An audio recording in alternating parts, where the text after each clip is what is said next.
ಭರವಸೆಯನ್ನು ಇಟ್ಕೊಂಡು ಅನೇಕ ಜನರು ಅನೇಕ ಸಂದರ್ಭದಲ್ಲಿ ಕಳೆದ ಹಿಂದಿನ ಒಂದು ಸಾಲುಗಳಲ್ಲಿ ಆಗಿರ್ತಕ್ಕಂಥ ಏನು ಹಣ ದುರುಪಯೋಗದ ಬಗ್ಗೆ ಅನೇಕ ಸಂದರ್ಭಗಳಲ್ಲಿ ಚರ್ಚೆ ಮತ್ತು ಇದಕ್ಕೆ ಪ್ರಶ್ನೆಗಳನ್ನ ಕೊಟ್ಟಿದ್ದೀರಾ. ಈ ಒಂದು ಪ್ರಕ್ರಿಯೆ ನಿರಂತರವಾಗಿ ನಡೀತಾ ಇರ್ತಕ್ಕಂಥ ಪ್ರಕ್ರಿಯೆ, ಏಕದಿನದಲ್ಲಿ ಅಥವಾ ಕೆಲವೇ ತಿಂಗಳಲ್ಲಿ 2-3 ತಿಂಗಳಲ್ಲಿ ಮುಗಿದೋಗ್ತಕ್ಕಂಥ ಪ್ರಕ್ರಿಯೆ ಇಲ್ಲ. ನಾವು ಏನು ಗುರಿಯನ್ನು ತಲುಪಬೇಕು, ಆ ಗುರಿಯನ್ನು ತಲುಪಲಿಕ್ಕೆ ಯಾವ ಕಾನೂನುಬದ್ಧ ಕ್ರಮಗಳನ್ನು ಕೈಗೊಳ್ಳಬೇಕು, ಆ ಎಲ್ಲ ಕಾನೂನುಬದ್ಧ ಕ್ರಮಗಳನ್ನು ನಮ್ಮ ಆಡಳಿತ ಮಂಡಳಿ ನಿರ್ದಾಕ್ಷಿಣ್ಯವಾಗಿ ಕೈಗೊಂಡು ಆ ಒಂದು ನಿಟ್ಟಿನಲ್ಲಿ ನಾವು ಕೆಲಸ ಮಾಡ್ತಾ ಇದ್ದೀವಿ ಅಂತಕ್ಕಂಥ ಅಂಶವನ್ನು ಸಭೆಯ ಗಮನಕ್ಕೆ ತರುತ್ತಾ, ಈ ಸಂದರ್ಭದಲ್ಲಿ ನಾವು ಏನು ಇಂದಿನ ದುರುಪಯೋಗದ ಮೊತ್ತಕ್ಕೆ ಸಂಘದಲ್ಲಿ ಇಂದಿನ ಸಿಬ್ಬಂದಿಗಳು ಹೂಡಿಕೆ ಇಟ್ಟಿದ್ದಂಥ ಠೇವಣಿ ಮೊತ್ತವನ್ನು ನಾವು ಮುಟ್ಟುಗೋಲು ಹಾಕ್ಕೊಂಡಿದ್ದು, ಆ ಮುಟ್ಟುಗೋಲು ಹಾಕ್ಕೊಂಡಿದ್ದಂಥ ವಿರುದ್ಧವಾಗಿ ಆಡಳಿತ ಮಂಡಳಿ ನಿರ್ಣಯದ ವಿರುದ್ಧವಾಗಿ ಅವರ ಕುಟುಂಬದ ಸದಸ್ಯರು ರಾಮನಗರ ಜಿಲ್ಲಾ ಗ್ರಾಹಕರ ನ್ಯಾಯಾಲಯದಲ್ಲಿ ಏನು ದಾವೆಯನ್ನು ಹೂಡಿದ್ರು, ಆ ದಾವೆಯನ್ನು ಆ ಗ್ರಾಹಕ ನ್ಯಾಯಾಲಯ ತಿರಸ್ಕಾರ ಮಾಡಿ ಆಡಳಿತ ಮಂಡಳಿ ಕೈಗೊಂಡಿರ್ತಕ್ಕಂಥ ಏನು ತೀರ್ಮಾನ ಇದೆ ಆ ತೀರ್ಮಾನ ಸರಿಯಾದದ್ದು ಅಂತಕ್ಕಂಥ ತೀರ್ಪನ್ನು ಕೊಟ್ಟು ಮೊದಲ ಒಂದು ಜಯವನ್ನು ನಾವು ಈ ಸಂದರ್ಭದಲ್ಲಿ ಸಾಧಿಸಿದ್ದೇವೆ. ಆ ಒಂದು ವಿಚಾರವನ್ನು ಸಭೆಯ ಗಮನಕ್ಕೆ ತರಲಿಕ್ಕೆ ಬಯಸ್ತೇನೆ. ಈ ಒಂದು ತೀರ್ಮಾನ ಆಡಳಿತ ಮಂಡಳಿ ಕೈಗೊಂಡಿರ್ತಕ್ಕಂಥ ತೀರ್ಮಾನಕ್ಕೆ ಒಂದು ನ್ಯಾಯಾಲಯದಲ್ಲಿ ಜಯ ಸಿಕ್ಕಿದೆ. ಮುಂದೆ ಅದೇ ರೀತಿ ನಾವು ಕಾನೂನಾತ್ಮಕ ಪ್ರಕ್ರಿಯೆಗಳನ್ನು ಹಂತವಾಗಿ ನಾವು ಕೈಗೊಳ್ತಾ ಹೋಗಿ ಏನು ಈ ಒಂದು ದುರುಪಯೋಗದ ಮೊತ್ತ ಆಗಿದೆ ಅದನ್ನು ವಸೂಲಿ ಮಾಡಲಿಕ್ಕೆ ಎಲ್ಲ ರೀತಿಯಾದಂತಹ ಒಂದು ಕಠಿಣವಾದಂಥ ಕ್ರಮಗಳನ್ನು ನಾವು ಕೈಗೊಂಡಿದ್ದೀವಿ. ಮುಂದೇನೂ ಸಹ ಅದನ್ನು ಕೈಗೊಳ್ತೀವಿ. ಅದಕ್ಕೆಲ್ಲ ತಮ್ಮೆಲ್ಲರ ಸಹಕಾರ ಬೇಕು. ಮತ್ತು ಈ ಒಂದು ಸಭೆಯನ್ನು ದಯಮಾಡಿ ಇದೊಂದು ಔಚಿತ್ಯಪೂರ್ಣವಾದಂತಹ ಮತ್ತು ಆರೋಗ್ಯಕರವಾಗಿರ್ತಕ್ಕಂಥ ಒಂದು ಚರ್ಚೆಗೆ ತಾವೆಲ್ಲ ಸಹಕಾರವನ್ನು ಮಾಡಿಕೊಡಬೇಕು. ಹಾಗೆ ಏನು ಸಭಾ ಕಾರ್ಯಸೂಚಿ ಇದೆ ಆ ಕಾರ್ಯಸೂಚಿಯ ಪ್ರಕಾರ ಸಭೆಯನ್ನು ನಡೆಸಲಿಕ್ಕೆ ಅವಕಾಶವನ್ನು ಮಾಡಿಕೊಡಬೇಕು ಅಂತೇಳಿ ತಮ್ಮೆಲ್ಲರನ್ನ ಕೋರ್ಕೊಳ್ತಾ, ತಮಗೆಲ್ಲರಿಗೂ ಈಗಾಗಲೇ ನೋಡಿ ಪುಸ್ತಕದಲ್ಲಿ ಸಭೆಯ ಕಾರ್ಯಸೂಚಿಗಳ ಬಗ್ಗೆ ಮಾಹಿತಿಯನ್ನು ಮತ್ತು ಸದಸ್ಯರು ಅನುಸರಿಸಬೇಕಾಗಿರ್ತಕ್ಕಂಥ ಸೂಚನೆಗಳನ್ನು ಸಭೆಯ ಪುಸ್ತಕದಲ್ಲಿ ಮುದ್ರಿಸಿಕೊಟ್ಟಿದ್ದೀವಿ. ಅದನ್ನು ದಯಮಾಡಿ ಅದನ್ನು ಪರಿಗಣಿಸಬೇಕು. ಅನೇಕ ಸಂದರ್ಭದಲ್ಲಿ ಕೆಲಸ ಮಾಡಲಿಕ್ಕೆ ಹೊರಟಂಥ ಸಂದರ್ಭದಲ್ಲಿ ಬದಲಾವಣೆಗೆ ಹೊರಟಂಥ ಸಂದರ್ಭದಲ್ಲಿ ಕೆಲವು ವಿರೋಧಾಭಿಪ್ರಾಯಗಳು, ಭಿನ್ನಾಭಿಪ್ರಾಯಗಳು, ಅಭಿಪ್ರಾಯ ಭೇದಗಳು ಸಹಜವಾಗಿ ಬರ್ತಾ ಇರ್ತವೆ. ಕೆಲವರು ನಮ್ಮ ಕೆಲಸದ ಬಗ್ಗೆ ಒಳ್ಳೆ ಮಾತಾಡ್ತಾರೆ, ಕೆಲವರು ನಮ್ಮ ಕೆಲಸದಲ್ಲಿ ತಪ್ಪುಗಳನ್ನು ಹುಡುಕ್ತಕ್ಕಂಥ ಕೆಲಸವನ್ನು ಮಾಡ್ತಾ ಇರ್ತಾರೆ. ಒಳ್ಳೆಯ ಕೆಲಸ ಮಾಡಿದಾಗ ಹೇಗೆ ನಾವು ಹೊಗಳಿಕೆಯನ್ನು ನಾವು ಸ್ವೀಕಾರ ಮಾಡ್ತೀವೋ ಅದೇ ರೀತಿ ಅವ್ರು ಮಾಡ್ತಕ್ಕಂಥ ಟೀಕೆಗಳಿಗೂ ಸಹ ನಾವು ಸ್ವಾಗತವನ್ನು ಕೋರ್ತಾ, ಸಕಾರಾತ್ಮಕವಾಗಿರ್ತಕ್ಕಂಥ ಸಲಹೆ ಸೂಚನೆಗಳಿಗೆ ಸದಾ ಆಡಳಿತ ಮಂಡಳಿ ಅದನ್ನು ಸ್ವೀಕರಿಸಲಿಕ್ಕೆ, ಆಡಳಿತ ಮಂಡಳಿ ಆಗಿರ್ಬೋದು, ಸಿಬ್ಬಂದಿ ವರ್ಗ ಆಗಿರ್ಬೋದು, ವೈಯಕ್ತಿಕವಾಗಿ ಆ ಒಂದು ಸಲಹೆ ಸೂಚನೆಗಳನ್ನು ಸಂಘದ ಅಭಿವೃದ್ಧಿ ದೃಷ್ಟಿಯಿಂದ ಸ್ವೀಕರಿಸಲಿಕ್ಕೆ ನಾವು ತೆರೆದ ಮನಸ್ಸಿಂದ ಇರ್ತೇವೆ. ಆ ಒಂದು ವಿಚಾರವನ್ನು ಸಭೆಯ ಗಮನಕ್ಕೆ ತರ್ತಾ ನನ್ನ ಒಂದು ವೈಯಕ್ತಿಕವಾದಂಥ ಅಭಿಪ್ರಾಯ, ಟೀಕೆಗಳು ಸಾಯುತ್ತವೆ, ಕೆಲಸಗಳು ಉಳಿಯುತ್ತವೆ.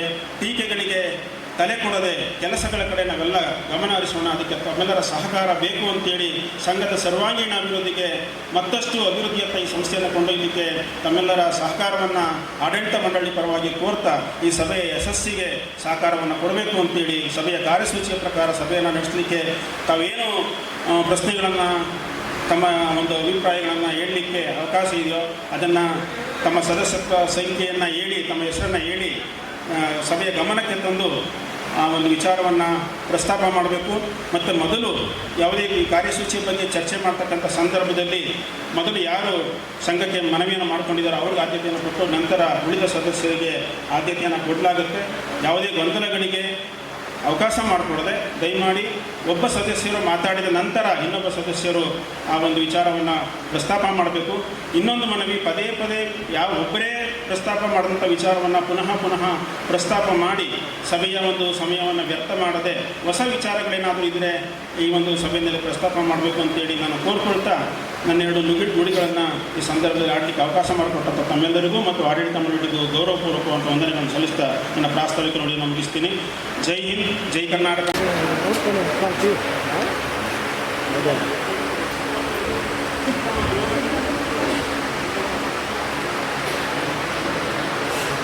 ಪ್ರಾಸ್ತಾವಿಕ ನುಡಿಯನ್ನು ನೆರವೇರಿಸಿಕೊಟ್ಟಂತಹ ಸಂಘದ ಅಧ್ಯಕ್ಷ ಸರ್ 23-24ನೇ ಸಾಲಿನ ಸಿಬ್ಬಂದಿ ವೆಚ್ಚ 1,16,44,721 ಸರ್.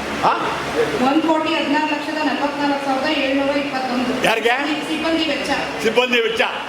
ಅವ್ರಿಗೆ ಇನ್ನಿತರೆ ಏನು ಸವಲತ್ತುಗಳು ಸಂಸ್ಥೆಯಿಂದ ಕೊಡ್ತಾ ಇದ್ದೀರಾ ಅದನ್ನ ಹೇಳಿ. ಇನ್ನಿತರ ಸವಲತ್ತುಗಳು ಸಂಬಳ ವಿಮೆ ಹೇಳಿ.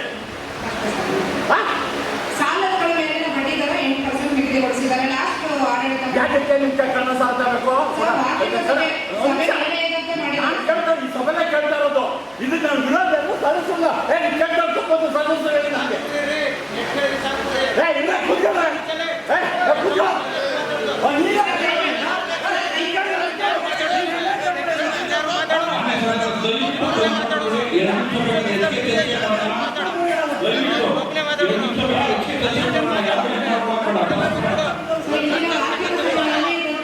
ನಿರ್ಣಯ ಕೈಗೊಳ್ಳಲಾಗಿದೆ.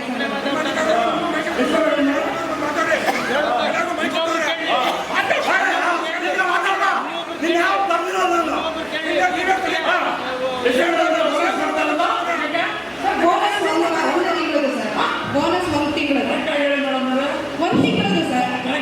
ಒಂದು ನಿಮಿಷ ಮಾನ್ಯ ಗೌರವಾನ್ವಿತ ಸದಸ್ಯರಾಗಿರ್ತಕ್ಕಂಥ ಮಹೇಶ್ರವರಿಗೆ ಈಗಾಗಲೇ ಸಾಕಷ್ಟು ಕಾಲಾವಕಾಶ ಕೊಟ್ಟಿದ್ದೀವಿ. ಇನ್ನೂ ಸಾಕಷ್ಟು ಚರ್ಚೆ ಮಾಡೋದಿದೆ. ಅವರು ಏನು ಕ್ರೋಢೀಕೃತವಾದಂಥ ಉತ್ತರವನ್ನು ಕೊಟ್ಟಿದ್ದಾರೆ. ಆಯಿತಾ, ದಯಮಾಡಿ ಬೇರೆ ಸದಸ್ಯರಿಗೆ ಅವಕಾಶ ಮಾಡಿಕೊಡ್ಬೇಕು. ಸನ್ಮಾನ್ಯ ಅಧ್ಯಕ್ಷರೇ, ಆರೋಗ್ಯ ಕಾರ್ಯಕಾರಿ ಸಮಿತಿ ಸದಸ್ಯರುಗಳೇ, ನಾನು ಈ ಮೈಕ್ ಯಾವ ಕಾಲೇಜು ಕೇಳ್ತಾ ಇದ್ದೀನಿ. ನನ್ನ ಅನಿಸಿಕೆ ಸಭೆ ಕಲಿಸ್ತಾ ಇದ್ದೀನಿ.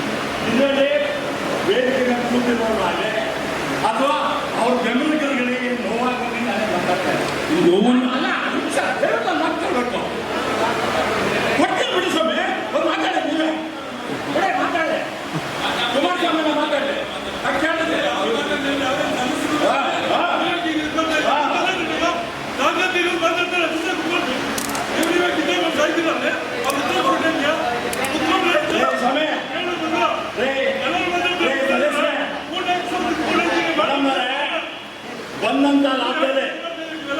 ಬಂದಂತ ವಿಶ್ವದ ಲಾಭದಲ್ಲಿ ಏನು ಸಂಸ್ಥೆ ನೌಕರರಿಗೆ ಎಷ್ಟು ಲಕ್ಷ ಹೋಗ್ತಾ ಇದೆ ದುಡ್ಡು. ಗ್ರಾಜ್ಯುಟಿ ಫಂಡ್ ಆಗಿರ್ಬೋದು, ಡೆತ್ ಫಂಡ್ ಆಗಿರ್ಬೋದು, ಲೋನ್ ಸಬ್ಸಿಡಿ ಆಗಿರ್ಬೋದು, ಇವೆಲ್ಲ ಸೇರಿಸಿದಾಗ ನೀವು ಏನು 3600 ಜನ ಏನಿದ್ದರೆ ಸದಸ್ಯರಿಗೆ ನೀವು ಎಷ್ಟು ಲಕ್ಷ ಕೊಡ್ತಾ ಇದ್ದೀರೋ ಈ ಸಭೆ ತಿಳಿಸಿ. ಸರ್, ಕಳೆದ ಸಾಲಗಳನ್ನು ಹಿಂದಿನ ಸಾಲಗಳೆಲ್ಲ 2 ತಿಂಗಳು ಬೋನಸ್ನ ನೀವು ವಾರ್ಷಿಕ ಮಹಾಸಭೆಯಲ್ಲಿ ಏನು ನಿರ್ಣಯದಂತೆ ಸಂಘದ ಬೈಲಾ ಅವಕಾಶದ ಅನ್ವಯ 2 ತಿಂಗಳು ಮಾಹೆ ಬೋನಸ್ನ ಕೊಡ್ತಾ ಇದ್ರು. ಈಗ ಹಿಂದಿನ ಸಾಲ ಮತ್ತೆ ಈಗ ನಿಮ್ಮ ಏನು ಸಂಘದ ಬೈಲಾ ಸಂಖ್ಯೆ 101 ಅನ್ವಯ 23-24ನೇ ಸಾಲಿನ ಒಟ್ಟು ಲಾಭದ ಹಂಚಿಕೆ ಆ ತಕ್ತಿನಲ್ಲಿ ನಾವು ಕಾಯ್ದಿರಿಸಿರೋ ಮೊತ್ತ 1 ತಿಂಗಳ ಬೋನಸ್. ಹಿಂದಿನ ಸಾಲದ್ದು 1 ತಿಂಗಳ ಬೋನಸ್ ಸರ್. ಅದರಿಂದ ಎಲ್ಲ 2 ತಿಂಗಳು ಬೋನಸ್ ಕೊಟ್ಟಿದ್ದಾರೆ. ತಮ್ಮಲ್ಲಿ ವಿನಯಪೂರ್ವಕವಾಗಿ ಕೇಳ್ತಾ ಇದ್ದಾರೆ ಇಷ್ಟೇ. ಹೇಳಿ ಸರ್. ನೀವು ಎಷ್ಟು ಜನ ಕಾಯಂ ಸದಸ್ಯರು ಸರ್? ಒಟ್ಟು 17 ಸರ್. ಅಮಾನತ್ತಿನಲ್ಲಿರೋ ಸೇರಿ ಒಟ್ಟು 17 ಜನ. ಹೌದು ಸರ್. 17 ಜನರಲ್ಲಿ ಈ ಇದು ಟೆಂಪ್ರರಿಗೆ ತಾತ್ಕಾಲಿಕ ಇವುಗಳು ಎಷ್ಟು ಮೇಡಮ್? ತಾತ್ಕಾಲಿಕದವರು 6 ಜನ ಸರ್. 17 ಜನಕ್ಕೆ ಎಷ್ಟು ಲಕ್ಷ ಕೊಡ್ತಾ ಇದ್ದಾರೆ ಮೇಡಮ್? ಸರ್, ಈಗ ಹೇಳಿದ್ನಲ್ಲ ಸರ್, ಒಟ್ಟು ಇಷ್ಟು ವೆಚ್ಚ ನಾವು ಮಾಡಿದೀವಿ ಈ ಸಾಲಿನಲ್ಲಿ ಅಂತ. ಹೌದು. ತಾತ್ಕಾಲಿಕ ಹೊರಗುತ್ತಿಗೆ ನೌಕರರು ಮತ್ತೆ ಗುತ್ತಿಗೆ ನೌಕರರು ವೆಚ್ಚ ಸೇರಿ ನೀವು ಏನು ಮಾಡ್ತಾ ಇದ್ದೀರ ಆ ದುಡ್ಡನ್ನ ಎಲ್ಲ ಸದಸ್ಯರಿಗೆ ನಾವು ಬರ್ತಾ ಇದೆ ಎಷ್ಟು ವರ್ಷಕ್ಕೆ 75 ರೂಪಾಯಿ. 1,000 ರೂಪಾಯಿ ಡೆಪಾಸಿಟ್ ಮಾಡಿದ್ರೆ ನಿಮ್ಮ ಸದಸ್ಯ ಯಾಕೆ ಆಗಬೇಕು? ನಾನು 1,000 ರೂಪಾಯಿ ಡೆಪಾಸಿಟ್ ಮಾಡಿದ್ರೆ ಇನ್ಸಂಗೆಲ್ಲ ಬರ್ತಾರೆ 75 ರೂಪಾಯಿ. ನೀವು ಸದಸ್ಯರು ಕೊಡ್ತಾರಂತ ಇದೇನು ಆರ್ಥಿಕ ಏನು? ಇನ್ಸಂಗೆ ಸದಸ್ಯ ಆದಮೇಲೆ ನನಗೆ ಕೊಡ್ತಾ ಇದ್ದೇನು 1,000 ರೂಪಾಯಿ. ನಾನು ಇವತ್ತು ಸೇರೋರು ನೀವು ಕೊಡ್ತಾ ಇರೋದು 75 ರೂಪಾಯಿ. ನನ್ನ ದುಡ್ಡಿಗೆ ನಿಮ್ಮ ಬ್ಯಾಂಕ್ ಡೆಪಾಸಿಟ್ ಮಾಡಿದ್ರೆ 75 ರೂಪಾಯಿ ಬರ್ತದೆ ಸರ್. ಈ ಸರಿ 10% ಮಾಡಿದಾರಲ್ಲ ಸರ್. ಮೇಡಮ್, ನಾನು ಈ ಸರಿ ಬೆಳೆಯೋಣ ಇನ್ನೊಂದು ಹೇಳ್ರೆ ಸರ್. 23-24ನೇ ಸಾಲಿದ್ದು 23-24ನೇ ಸಾಲಿನ ವಾರ್ಷಿಕ ವರದಿ. ಮೇಡಮ್, ನಾವು ಒಂದು ನಿಮಿಷ ಸಮಾಧಾನ ಕೇಳಿವಲ್ಲ, ಆವೇಶ ಮಾಡಬೇಡಿ. ಒಂದು ವರ್ಷ ಈ ಸಮಾಧಾನ ಗೊತ್ತಿಲ್ಲ. ನೀವು ಏನು ಸಮಾಧಾನ ಅಂತ ನಾನು ನಿಮ್ಮಲ್ಲಿ ರೇಟಿಂಗ್ ಬರ್ಕೊಟ್ಟಿದ್ದೀರ, ನನಗೇನು ದಾಖಲೆ ಕೊಟ್ಟಿದ್ದೀರಾ? ನೀವು ಮಾಹಿತಿ ಕೊಡ್ತಾ ಇದ್ದೀರಲ್ಲ ಸರ್. ಒಂದು ತಿಂಗಳಿಗೆ ಲಕ್ಷ ಸಂಬಳ ಕೊಡ್ತೀರಾ? ನಮಗೆ 12 ತಿಂಗಳಿಗೆ 6 ರೂಪಾಯಿ ನಮಗೆ ಡಿವಿಡೆಂಡ್ ಕೊಡ್ತದೆ. ನೀವು 1 ಲಕ್ಷ ಇಟ್ಟಿದ್ರೆ ಅದು ಸಮಾನ ನಮಗೆ ಸದಸ್ಯರಿಗೆ 6 ರೂಪಾಯಿ ತಿಂಗಳು ಡಿವಿಡೆಂಡ್ ಕೊಡ್ತಾರೆ. ಸರ್, ಪ್ರಸಕ್ತ ಸಾಲಿನಲ್ಲಿ ಯಾರಿಗೂ ಲಕ್ಷ ಸಂಬಳ ನೀಡಿಲ್ಲ ಸರ್. ಯಾರಿಗೂ ಲಕ್ಷ ಸಂಬಳ ನೀಡಿಲ್ಲ ಸರ್. ಸರ್, ಮುಂದಿನ ವಿಷಯಕ್ಕೆ ಹೋಗ್ಬೋದಾ ಸರ್? ಅದೊಂದು ಹೇಳಿ ಸರ್.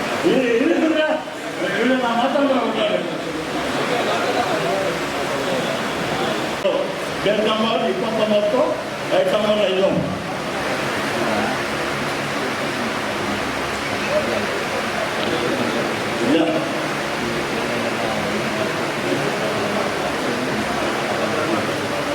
ಬೇರೆ ನಂಬರ್ 29 5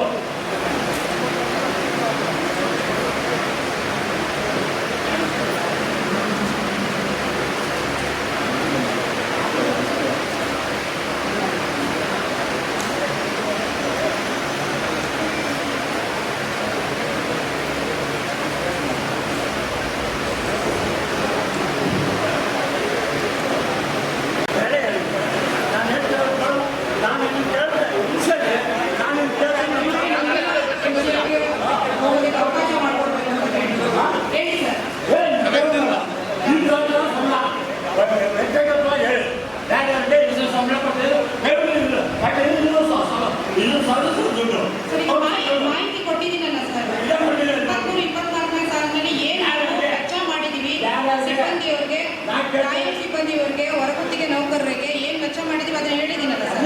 ಯಾರಿಗೆ ಎಷ್ಟೆಷ್ಟು ಹೇಳಿಲ್ಲ ಅವಸ್ಥಾಪನೆಯನ್ನು ದಿನ ಕೊಡುಗೆಯನ್ನು ಎಷ್ಟು ಸರ್,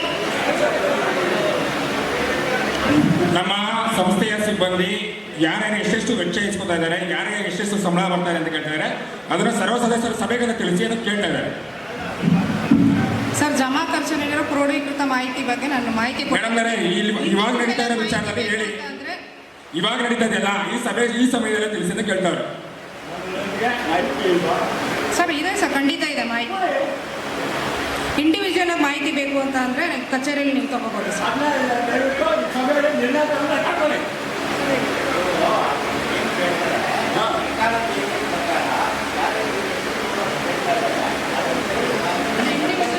ಅದನ್ನು ನಾನೇನು ಉಚ್ಚ ಮಾಡಿಲ್ಲ. ನೀವು ನಮ್ಗೆ ಕೊಟ್ಟರೆ 6 ರೂಪಾಯಿ ತಿಂಗಳಿಗೆ, 6 ರೂಪಾಯಿ ತಿಂಗಳಿಗೆ 3 ಚಾರ್ಜ್ ಜನ ಬರೋದೆ ಅಲ್ಲೋಣ.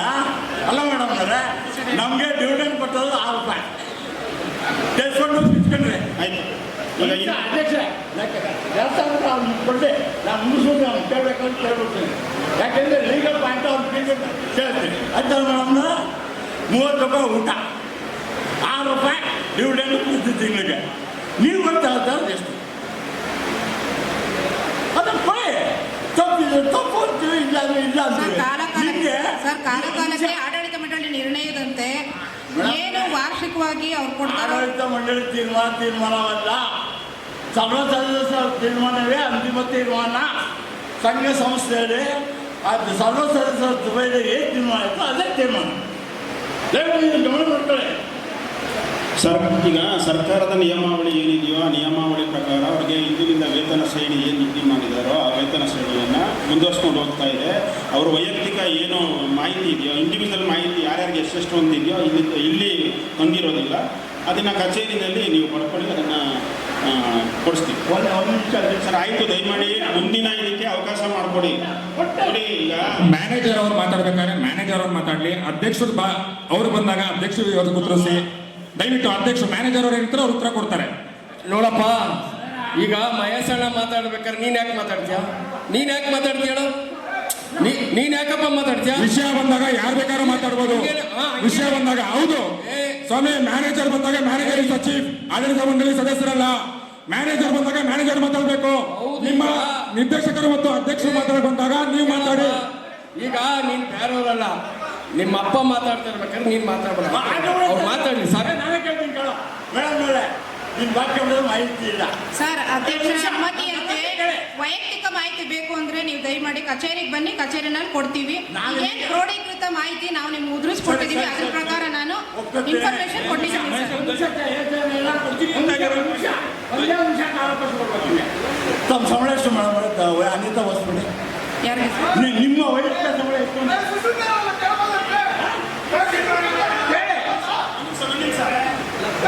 ನಿಮಿಷ ನೋಡಿ ಅಧ್ಯಕ್ಷರೇ, ಕಳೆದ ಬಾರಿ ನಾನು ರೂಲಿಂಗ್ ಕೊಟ್ಟೋದಕ್ಕೆ ಯಾರು ನೀವು ಸಹಕಾರ ಕೊಡಲಿಲ್ಲ. ನೋಟಿಸ್ನಲ್ಲಿ ಮಾನ್ಯ ಅಧ್ಯಕ್ಷರೇ, ಒಂದ್ ನಿಮಿಷ ನಾನು ಹೇಳಿದ್ದೀನಿ, ಪದೇ ಪದೇ ನಿಯಮಗಳನ್ನ ಉಲ್ಲಂಘನೆ ಮಾಡಿ ಸಭಾ ಮರ್ಯಾದೆ ಸಭಾಧ್ಯಕ್ಷರು ಕಂಟ್ರೋಲ್ ಮಾಡಬೇಕು. ನೀವು ಉಲ್ಲಂಘನೆ ಮಾಡಿದ್ರೆ ಕಂಟ್ರೋಲ್ ಮಾಡೋದು ನಿಮ್ ಜವಾಬ್ದಾರಿ. ಒಂದ್ ನಿಮಿಷ ಆಯ್ತು ನೋಡಿ, ನಾನು ರೂಲಿಂಗ್ ಕೊಡ್ತಾ ಇದ್ದೀನಿ. ಒಂದ್ ನಿಮಿಷ ನಾನು ರೂಲಿಂಗ್ ಕೊಡ್ತಾ ಇದ್ದೀನಿ. ನಿಮ್ ಜವಾಬ್ದಾರಿ ನೋಡಿ, ನಿಯಮಾವಳಿ ಆಕ್ಟ್ ಪ್ರಕಾರ 1959 ಕಾಲಂ 20 ಮತ್ತು ಸಂಘದ ಉಪನಿಯಮಾವಳಿ 46/5 ಉಪನಿಯಮದ ಪ್ರಕಾರ ಸುಸ್ತಿದಾರರಿಗೆ ಮಾತಾಡಲಿಕ್ಕೆ ಈ ಒಂದು ಸಂದರ್ಭದಲ್ಲಿ ಅವಕಾಶವನ್ನು ನಾವು ನಿರಾಕರಿಸ್ತಿದ್ದೀವಿ. ಮುಂದಿನ ಚರ್ಚೆಯಲ್ಲಿ ಅವ್ರಿಗೆ ಆ ಒಂದು ಇದನ್ನ ರೆಕಾರ್ಡ್ ಮಾಡಲ್ಲ. ದಯಮಾಡಿ ಸುಸ್ತಿದಾರರು ಮಾತಾಡಬಾರ್ದು, ದಯಮಾಡಿ ಅದಕ್ಕೆ ಮರಣ ಮಾತಾಡೋಣ. ಈ ಚರ್ಚೆ ಬಗ್ಗೆ ಮಾತಾಡೋಣ. ಮುಂದಿನ ವಿಷಯ ಅದು ಆ ವಿಚಾರ ಅಲ್ಲಪ್ಪ, ನನ್ನ ಬೇರೆ ಇದ್ರ ಬಗ್ಗೆ ನಾನು ಬೇರೆ ಚರ್ಚೆ ಮಾತಾಡ್ತೀನಿ. ಕ್ರೆಡಿಟ್ ಸೊಸೈಟಿನಲ್ಲಿ ಸಪ್ರೇಟಾಗಿ ಒಂದು ಹೌಸಿಂಗ್ ಕೋಆಪರೇಟಿವ್ ಸೊಸೈಟಿ ಏನಾದ್ರು ಇದೆಯಾ? ಏನಾದರೂ ನಿಮ್ಮಲ್ಲಿ ಇದೆಯಾ? ಅದರದ್ದೊಂದು ಮಾಹಿತಿ ಬೇಕು ಅಧ್ಯಕ್ಷ.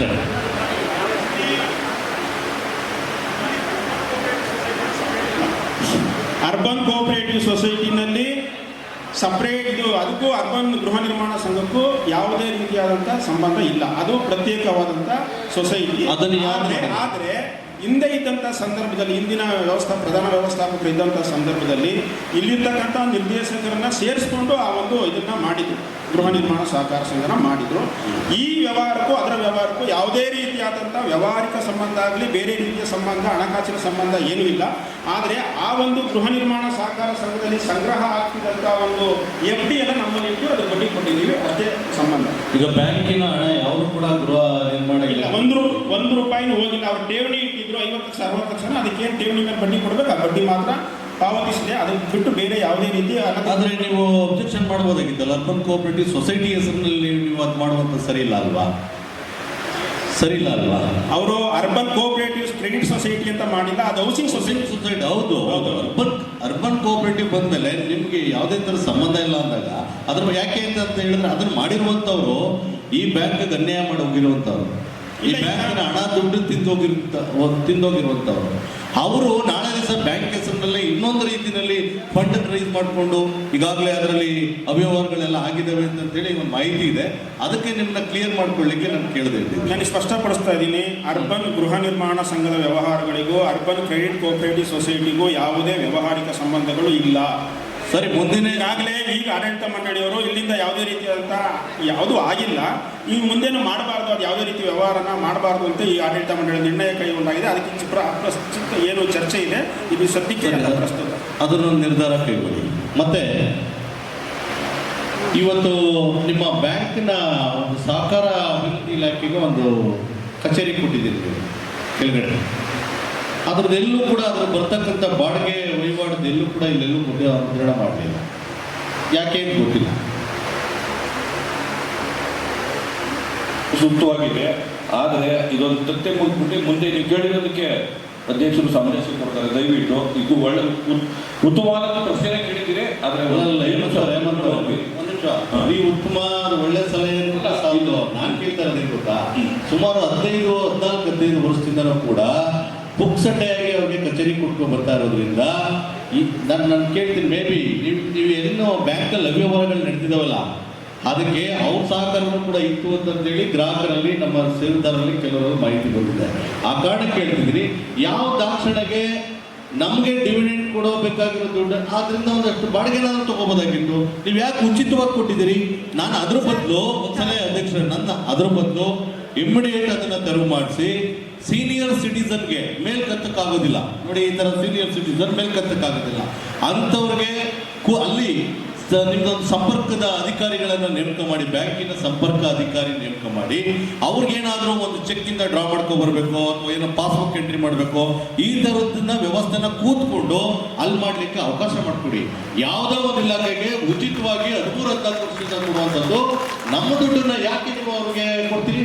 ಅವ್ರು ದಾಖಲೆ ಏನಾಗಿದ್ರೆ ಅದ್ರ ಹಿಂದಿನವ್ರು ಕೊಟ್ಟಿದ್ರೆ ಈಗ ಮುಂದಿನವ್ರು ನಿಮ್ಮ ತೀರ್ಮಾನ ಹೇಳಿದ್ರೆ ಈಗಾಗಲೇ ಅದಕ್ಕೆ 2 ಬಾರಿ ಅವರಿಗೆ ಕಚೇರಿಯನ್ನು ತೆರವುಗೊಳಿಸ್ಕೊಡ್ಬೇಕು, ಇದು ನಮ್ಮ ವ್ಯವಹಾರಗಳಿಗೆ ಅವಶ್ಯಕತೆ ಇದೆ ಅಂತ ಹೇಳ್ಬಿಟ್ಟು ನಾವು ಇಲಾಖೆ ಅಧಿಕಾರಿಗಳಿಗೆ 2 ಬಾರಿ ಅವ್ರಿಗೆ ಕೊಟ್ಟಿದ್ದೀವಿ. ನಮಗೆ 3 ತಿಂಗಳಲ್ಲಿ ನಾವು ತಾಲೂಕು ಕಚೇರಿನಲ್ಲಿ ನಾವು ಸರ್ಕಾರಕ್ಕೆ ಬರ್ಕೊಂಡಿದ್ದೀವಿ. ಅಲ್ಲಿ ಕಚೇರಿ ಸಿಬ್ಬಂದಿ ಕಚೇರಿನ ಸ್ಥಳಾಂತರ ಮಾಡ್ಕೊಳ್ತೀವಿ. 3 ತಿಂಗಳು ಕಾಲಾವಕಾಶ ಕೊಡಬೇಕು ಅಂತ ಹೇಳಿದ್ದಾರೆ. ಈಗ ಅವ್ರಿಗೂ ನಾವು ಒಂದು 3 ತಿಂಗಳು ಕಾಲಾವಕಾಶ ಕೊಡಬೇಕು. ಯಾಕಂದರೆ ಏಕಾಏಕಿ ಖಾಲಿ ಮಾಡಿ ಅಂತಂದ್ರೆ ಅವರು ವ್ಯವಸ್ಥೆ ಮಾಡ್ಕೊಂಡು 3 ವರ್ಷದಿಂದ ಕೊಟ್ಟಿದ್ದಾರೆ. ನಾವು ಈಗ ಹಿಂದಿನ ನೀವು ಬಂದು ಈಗಾಗಲೇ 1 ವರ್ಷದ ಮೇಲೆ ಆಯ್ತಲ್ಲ, ದಯವಿಟ್ಟು ಇದೊಂದು ಆಗ್ಲಿ ಮಾಡಿದೀವಿ. ಈಗಾಗಲೇ ಮಾಡಿದೀವಿ ಬೇಕಂದ್ರೆ ಕೊಡ್ತೀವಿ. 3 ತಿಂಗಳೊಳಗಡೆ ಈಗಾಗಲೇ 2 ಬಾರಿ ಅವ್ರು ನೋಟಿಸ್ ಕೊಟ್ಟಿದ್ದೀವಿ. ಈಗ ತಕ್ಷಣ ಇನ್ನೊಂದು ತಿಂಗಳೊಳಗಡೆ ಅದು ವೆಕೆಟ್ ಮಾಡಿಸ್ತೀರಾ? ಸರಿ, ಅದನ್ನ ಮಾಡಿ ಸೀನಿಯರ್ ಅನುಕೂಲ ಮಾಡ್ಕೊಡಿ. ಪ್ರೈವೇಟ್ ಆಗಿದ್ರೆ ನಾವು ಅದನ್ನ ತಕ್ಷಣವೇ ಇದು ಮಾಡ್ಬೋದಾಯ್ತು. ಏನಾಗುತ್ತೆ ಅಂದ್ರೆ ಒಂದು ಸಹಕಾರ ಸಂಸ್ಥೆಯಲ್ಲಿ ಅದು ಸಂಬಂಧಪಟ್ಟ ಅದೇ ಆಗಿದ್ದು ಬ್ಯಾಂಕಿನ ಅವನತಿಗೆ ಅದೇ ಕಾರಣ ಆಗಿದ್ದು ನಿಮ್ಗೆ ಗೊತ್ತಿಲ್ಲ. ಹಿಂದೆ ಆಗಿರ್ಬೋದು. ಹಿಂದಿನ ಇದ್ದಂತ ಒಂದು ಏನು ಅವ್ಯವಹಾರ ಮಾಡಿದ್ರಲ್ಲ ಅಲ್ಲಿ ಇಟ್ಕೊಂಡೇ ಮಾಡಿದ್ರು. ಕೆಲಸಕ್ಕೊಂದು ಅಪ್ರಿಸಿಯೇಷನ್ ಅದನ್ನ ನಾವು ಮಾಡ್ತೀವಿ. ಅಲ್ಲಿಗಂಟು ವೆಯ್ಟ್ ಮಾಡಿ, ನೀವು ಫಸ್ಟ್ ನಿರೀಕ್ಷೆ ಮಾಡ್ಬಿಡಿ. ನಾವು ಮಾಡಿದೀವಿ ಈಗಾಗಲೇ 2 ಸಾರಿ ಕೊಡ್ತೀವಿ. ಈಗ ಅದನ್ನ ವೆಕೆಟ್ ಮಾಡಿಸಿ ಆಯ್ತಲ್ವಾ? ಮತ್ತೆ ಇಂದಿನ ಏನು ನಿಮ್ಮ ಹಿಂದೆ ಇದ್ದಂಥ ಆಡಳಿತ ಮಂಡಳಿನಲ್ಲಿ ಅವ್ಯವಹಾರ ಆಗಿತ್ತು, ಅವ್ರ ಮೇಲೆ ಕೇಸು ವಗೇರೆ ಏನೇನೋ ದಾಖಲು ಮಾಡಿದ್ರಲ್ಲ, ಅದ್ರ ಏನಾಯಿತು ಎತ್ತಾಯಿತು ಸ್ವಲ್ಪ ಸದಸ್ಯರಿಗೆ ನೀವು ಯಾರಾದರೂ ತಿಳಿಸ್ಕೊಟ್ರೆ ಅದು ಯಾವ ಸ್ಟೇಟಸ್ ಏನಿದೆ, ನೀವು ಯಾಕೆ ಅದು ಅವನ್ನ ಅರೆಸ್ಟ್, ಅದು ಕೇಸೇ ವಜಾ ಆಗಲಿಕ್ಕೆ ಕಾರಣ ಯಾರು, ನೀವು ಯಾಕೆ ಆ ರೀತಿಯಾದಂಥ ಅದು ಸಮಸ್ಯೆ ಆಯಿತು, ಕಾನೂನಾತ್ಮಕವಾದಂಥ ಸಮಸ್ಯೆ ಆಯಿತು? ಯಾಕೆಂದರೆ ನಿಮ್ಮ ಬಗ್ಗೆ ಭಾಳ ನಿರೀಕ್ಷೆ ಇದೆ. ಮತ್ತು ಈಗೇನು ಅಪ್ರಿಸಿಯೇಷನ್ ಇಲ್ಲ ಅಂತ ಹೇಳಿದ್ರಿ, ಖಂಡಿತವಾಗ್ಲೂ ನಿಮ್ಮ ಎಲ್ಲರ ಬಗ್ಗೆನೂ ಭಾಳ ಅಪ್ರಿಸಿಯೇಷನ್ ಇದೆ. ಈ ಸರಿ 1,67,00,000 ಲಾಭ ಪಡೆದಿದ್ದೀರಿ. 1,71,00,000. ಅದಕ್ಕೆ ನಾನು ವೈಯಕ್ತಿಕವಾಗಿ ಮತ್ತೆಲ್ಲರ ಸದಸ್ಯರ ಪರವಾಗಿ ನಿಮ್ಗೆ ಅಭಿನಂದನೆ ಸಲ್ಲಿಸ್ತೀನಿ. ಮತ್ತೆ ಈ ನಿರ್ದೇಶಕರ ಸಭೆಯಲ್ಲಿ, ನಮ್ಮ ಆಡಳಿತ ಮಂಡಳಿಯ ಸಭೆಯಲ್ಲಿ ಯಾಕೋ ಇಬ್ಬರು ನಿರ್ದೇಶಕರು ಬರಲಿಲ್ಲ. ಯಾಕೋ ಅದೇನು ಕಾರಣನೂ ಹೇಳ್ಬಿಡಿ. ಹೇಳಿದ್ದೀನಿ, ಸಭೆ ಪ್ರಾರಂಭದಲ್ಲೇ ಹೇಳಿದ್ದೀನಿ, ದಯಮಾಡಿ ನೀವು ಇರಲಿಲ್ಲ. 1 ನಿಮಿಷ. ಕುಮಾರಸ್ವಾಮಿ ಅವರಿಗೆ ಮಾಹಿತಿ ಗೊತ್ತಿರುವ ಏನೋ ನನಗೆ ಗೊತ್ತಿಲ್ಲ. ಆ ಕೇಸು ವಜಾ ಆಗೋ ಮಟ್ಟಿಗೆ ಬಂದಿದೆ ಅಂದರು. ಅದು ಖಂಡಿತ ವಜಾ ಆಗ್ತಾ ಇಲ್ಲ. ತಾತ್ಕಾಲಿಕವಾಗಿ ಅದನ್ನು ತನಿಖೆಯನ್ನು ನಿಲ್ಲಿಸಿ ಅಂತ ಹೈಕೋರ್ಟ್ ಸ್ಟೇ ತಗೊಂಡಿದ್ದಾರೆ ಅಷ್ಟೇ. ಅದು ಯಾವ ಕಾರಣಕ್ಕೂ ಆಗೋದೂ ಇಲ್ಲ, ಅದಕ್ಕೆ ನಾವು ಬಿಡೋದು ಇಲ್ಲ. ಸರಿ, ಇದು ಮಾಹಿತಿ ಬೇಕಿತ್ತು. ನಾವು ಪತ್ರಿಕೆಗೆಲ್ಲ ಹೋದಾಗ ಅವರ ಬೇಲ್ ಇದಕ್ಕೆ ಕೇಸ್ನ ಕ್ಲಾಸ್ ಮಾಡ್ಬಿಡಬೇಕು ಅಂತ ಹೇಳಿ ಕೆಲವೊಂದು ಮಾಹಿತಿ ಇತ್ತು ನನಗೆ. ಆಯ್ತು, ಇದನ್ನ ದಯವಿಟ್ಟು ನೋಡ್ರಿ, ಎಲ್ಲ ಬೆವರಿನ ಹಣ ಇದು ಯಾರು ಅಧ್ಯಕ್ಷ, ನೀವು ಸಮಗ್ರವಾಗಿ ಬಹಳ ಚೆನ್ನಾಗಿ ಕೆಲಸ ಮಾಡ್ಕೊಂಡು ಹೋಗ್ತಿದ್ದೀರಿ. ನಿಮ್ಮ ಬಗ್ಗೆ ವೈಯಕ್ತಿಕವಾಗಿ ನಿಮಗೆ ಅಭಿನಂದನೆ ಇದೆ. ಆದರೆ ಕಳ್ಳರನ್ನೆಲ್ಲ ರಕ್ಷಿಸುವಂತ ಕೆಲಸನ ನಿಮ್ಮ ಆಡಳಿತ ಮಂಡಳಿನಲ್ಲೇ ಯಾವ ಕೆಲವು ಮಾಡ್ತಾವೆ ಅಂತ ಒಂದು ಗುಮಾನಿ ಇದೆ. ಅವ್ರೇನಾದ್ರು ಮಾಡಿದ್ರೆ, ಅವ್ರು ಯಾರಾದ್ರೂ ಮಾಡಿದ್ರೆ ನಮ್ಮ ತಾಯಿಗೆ ಮಾಡಿದಂತ ದ್ರೋಹ. ನಾನು ಇವತ್ತು ಹೇಳ್ತಾ ಇದ್ದೀನಿ, ಆಡಳಿತ ಮಂಡಳಿ ನಿರ್ದೇಶಕರಾಗಿ ಇಟ್ಕೊಂಡು ಪದಾಧಿಕಾರಿಗಳಾಗಿ ಇಟ್ಕೊಂಡು ಎಲ್ಲೋ ಕಡೆ ಅವ್ರನ್ನ ರಕ್ಷಿಸುವಂತ ಕೆಲಸ ನೀವೇನಾರು ಮಾಡಿದ್ರೆ ಇಷ್ಟೂ ಜನರಿಗೆ ದ್ರೋಹ ಮಾಡಿದಾಗೆ, ಮತ್ತೆ ನಿಮ್ಮ ತಾಯಿ ನಮ್ಮ ತಾಯಿಗೆ ದ್ರೋಹ ಮಾಡಿದ್ರೆ ನಾವೇನಾದ್ರು ಮಾಡಿದ್ರೆ ದಯವಿಟ್ಟು ಸಂಸ್ಥೆ ಇಟ್ಕೊಂಡು ಒಂದು ಚಾಲೆಂಜ್ ತಗೊಳ್ಳಿ. ಯಾವ ತಪ್ಪು ಮಾಡಿದ್ರೆ ಅವ್ನು ಶಿಕ್ಷೆ ಕೊಡಿಸದೇ ಬೇಕು ಚಾಲೆಂಜ್ ತಗೊಳ್ಳಿ. ನಮಸ್ಕಾರ, ಧನ್ಯವಾದಗಳು. ಆ ಒಂದು ನಮ್ಮ ನಿರ್ದೇಶಕ ಮಂಡಳಿನಲ್ಲಿ ನಮಗೆ ಇರ್ತಕ್ಕಂಥ ಒಂದು ಸಹಕಾರದಿಂದಲೇ ನಾವು ಅದೆಲ್ಲ ಮಾಡಕ್ಕೆ ಸಾಧ್ಯ ಆಗಿರೋದು.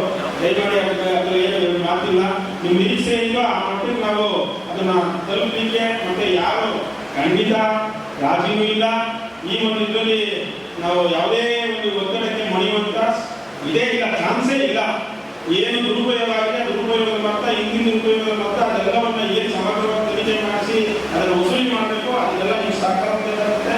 ಆಡಳಿತ ಮಂಡಳಿ ಸಹಕಾರ ಕೊಡ್ತಿದೆ, ಖಂಡಿತ ಅದನ್ನು ಮಾಡ್ತೀವಿ. ಈ ಸಂದರ್ಭದಲ್ಲಿ ಇನ್ನೊಂದು ಸಭೆಯಲ್ಲಿ ನಾನು ಮತ್ತೆ ತಿಳಿಸಿದ್ವಿ, ಡಾಕ್ಟರ್ ಸ್ವಲ್ಪ ಅನಾರೋಗ್ಯದಿಂದ ಆಸ್ಪತ್ರೆಯಿದ್ದಾರೆ, ಇನ್ನೊಬ್ಬರು ಉಪಾಧ್ಯಾಯರು ವಿದೇಶದಲ್ಲಿ ಅವರ ಸಂಬಂಧಿಕರ ಒಂದು ಕಾರ್ಯಕ್ರಮಕ್ಕೆ ಹೋಗಿದ್ದಾರೆ. ಅದನ್ನು ಸಭೆ ತಿಳಿಸಿದ್ವಿ, ಮೊದಲೇ ತಿಳಿಸಿದ್ವಿ. ಧನ್ಯವಾದಗಳು. ಮನಸ್ಸಿಗೂ ಹಿಂಸೆ ಆಗುತ್ತೆ. ನನ್ನ ಮಾನ ಹರಾಜ ಇಲ್ಲದೆ ಪಬ್ಲಿಕಲ್ಲಿ ನನ್ನ ಮಾನಸಿಕ ಹಿಂಸೆ ಆಗಿ ಅವ್ನು ಓಡ್ ಬಂದು ನಿಮ್ಮ ಮನೆಯಲ್ಲಿ ಸಾಲ ತೀರಿಸ್ತಾರೆ. ದಯವಿಟ್ಟು ನಮ್ಮನ್ನು ತಾವು ಒಂದ್ಸಲ ಇಟ್ಕೊಳ್ಳಿ. ನೀವು ಯಾರು ಹಂಚೋ ಅವಶ್ಯಕತೆ ಇಲ್ಲ. ದಯವಿಟ್ಟು ಈ ಕೆಲಸನ ಈ ಸಭೆ ಮುಗಿದ ನೆಕ್ಸ್ಟ್ ದಿನನೇ ಮಾಡಿ, ನೋಟಿಸ್ ಬೋರ್ಡಲ್ಲಿ ಹಾಕಿ, ಲೋಕಲ್ ಪೇಪರಲ್ಲಿ ಹಾಕಿ, ಅವ್ರ ಮನೆಗೆ ರಿಜಿಸ್ಟರ್ ಪೋಸ್ಟು ಕಳಿಸಿ ವಿನಂತಿ ಮಾಡ್ಕೊಳ್ಳಿ. ಅವ್ರಿಗೆ ಏನೇನು ಸವಲತ್ತುಗಳನ್ನ ಕಡಿತ ಮಾಡಬೇಕಾಗಲ್ಲ 2-3% ನೀವು ಕಡಿತ ಮಾಡ್ತಾ ಇದ್ದೀನಿ ಅಂತ ನನ್ನ ಮಾಹಿತಿ ಇದೆ. ಸಾಧ್ಯವಾದರೆ ನಿಮ್ಮ ಸಂಘಕ್ಕೆ ಲಾಸ್ ಆಗದಂಗೆ, ಸಾಲಗಾರರು ತೊಂದರೆ ಆಗದಂಗೆ ದಯವಿಟ್ಟು ಅದನ್ನ ಸುಖಾಂತ್ಯ ಮಾಡಿ. ಇನ್ನೊಂದು ಪ್ರಶ್ನೆ ಕೊಟ್ಟಿದ್ದೀನಿ. ಈ ಸಲ ಡಿವಿಡೆಂಡ್ ಕೊಟ್ಬಿಟ್ಟು ಇಲ್ಲಿ ಕಡೆ ಎಲ್ಲರೂ ಬಿಟ್ಬಿಟ್ಟು ಹೋಗೋದ್ರ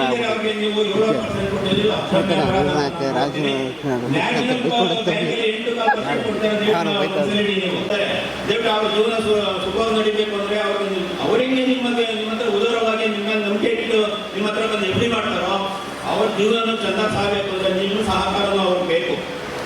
ಒಂದು. ಎರಡನೇದಾಗಿ ನೀವು ಬಡ್ಡಿ ಈಗ ಕೊಡ್ತಾ ಇದ್ದೀರಲ್ಲ ಲೋನ್ಗಳು, ಅದನ್ನು ರೇಟ್ ಹೈಯೆಸ್ಟ್ 14% 15% ರೇಟ್ ಬೇಡ, ಮ್ಯಾಕ್ಸಿಮಮ್ 11%.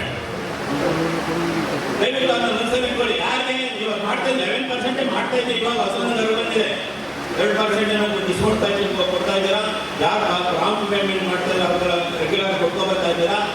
ದಯವಿಟ್ಟು ಅದನ್ನು ಇಂಪ್ಲಿಮೆಂಟ್ ಮಾಡಿ. ಸಾಲಗಾರರಿಗೆ ಅದನ್ನು ಮನವರಿಕೆ ಮಾಡಬೇಡಿ. ನೀವು ಪ್ರಾಂಪ್ಟ್ ಆಗಿ ರೀಪೇಮೆಂಟ್ ಮಾಡಿದ್ರೆ ನಮ್ಗೆ ಸಂಘದಿಂದ ಇಷ್ಟು ಕಡಿತ ಮಾಡ್ತೇವೆ ನಿಮ್ಗೆ ದಯವಿಟ್ಟು ಅದು ಮನವರಿಕೆ ಮಾಡಿಕೊಡಿ. ಸಂಘ ಸುಲಲಿತವಾಗೋದಕ್ಕೆ ಒಂದು ಅವಕಾಶ ಆಗುತ್ತೆ ಅಂತ ನಾನು ನಿಮಗೆ ಮಾಡ್ತೀನಿ.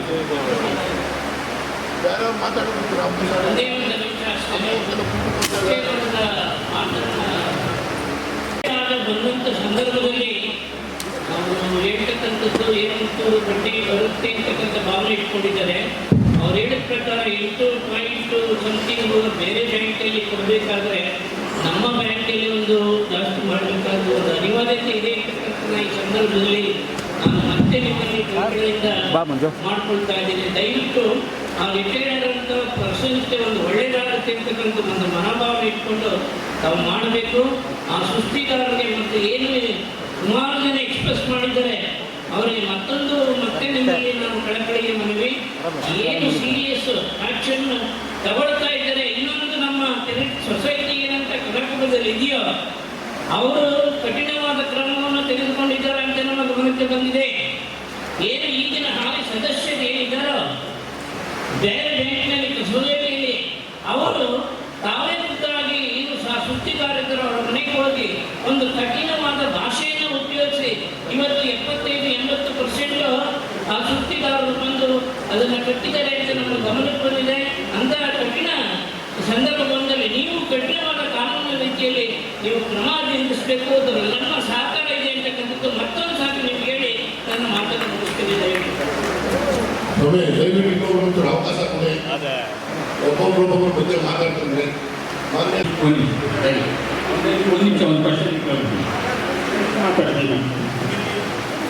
ನಾನು ಹಿಂದಿ ಮಾಡಿದ್ದಕ್ಕೆ ಮೇಲೆ ಈ ಜಾಗದಲ್ಲಿ ಅವರಿಗೆ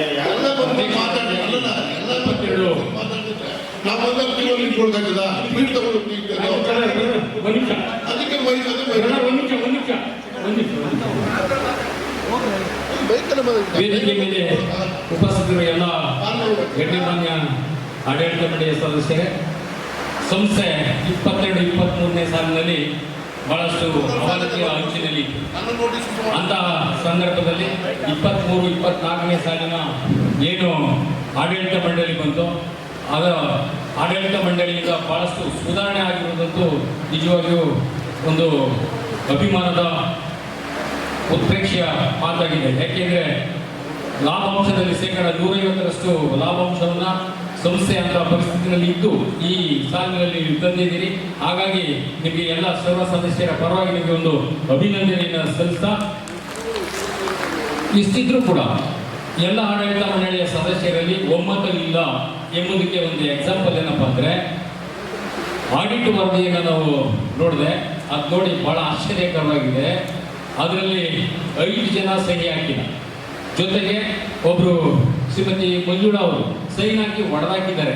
ಆದರೆ ಅದನ್ನ ನೋಡಿದ್ರೆ ಏನಾಗುತ್ತೆ ಅಂದರೆ, ಈ ಆಡಿಟ್ ಇದರಲ್ಲಿ ಏನಾದ್ರು ಅವ್ಯವಹಾರ ಇದೆಯಾ ಅಥವಾ ಏನು ಅಂತ ನಮಗೆ ಒಂದು ಮಾಹಿತಿ ಬೇಕಾಗುತ್ತೆ. ದಯಮಾಡಿ ಅಧ್ಯಕ್ಷರಾದ ಮಾಹಿತಿಯನ್ನು ಮತ್ತು ಅದಕ್ಕೆ ಸೂಕ್ತ ಕಾರಣವನ್ನು ಕೊಡಬೇಕು. ಜೊತೆಗೆ ಏನು ಈಗ ಸಂಸ್ಥೆ ಕೋಡಳ್ಳಿ, ದೊಡ್ಡಹಳ್ಳಿ ಮತ್ತು ಸಾತ್ನೂರು ಈ ಭಾಗಗಳಲ್ಲಿ ಬಹಳ ಅತ್ಯುನ್ನತವಾದ ಒಂದು ಅಭಿವೃದ್ಧಿಯನ್ನು ಸಾಧಿಸಿದೆ.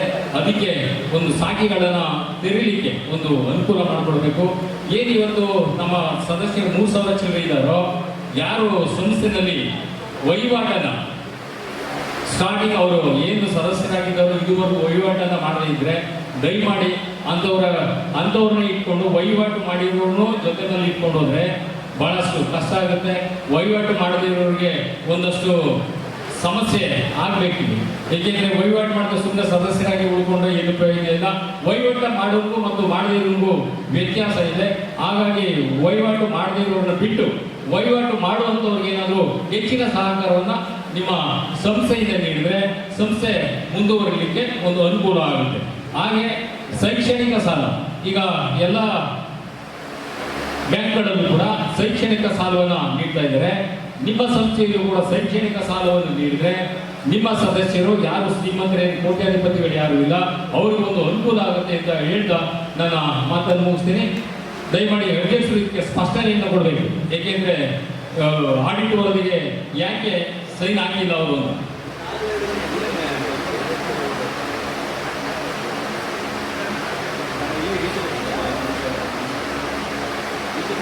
ಈಗ ನಾನು ಸಹಿ ಆಗದೇ ಇರೋ ವಿಚಾರವಾಗಿ ನಾನು ಸ್ಪಷ್ಟನೆ ಕೊಡೋಕ್ಕಾಗಲ್ಲ. ಅದಕ್ಕೆ ಸಂಬಂಧಪಟ್ಟಂಥ ನಿರ್ದೇಶಕರು ಏನಾದರೂ ಸ್ಪಷ್ಟನೆ ಕೊಡೋದಿದ್ರೆ ಕೊಡಬೇಕಾಗುತ್ತೆ. ಯಾವ ಒಂದು ವಿಚಾರವನ್ನು ನಾನು ಸ್ಪಷ್ಟನೆ ಕೊಡೋಕ್ಕಾಗಲ್ಲ.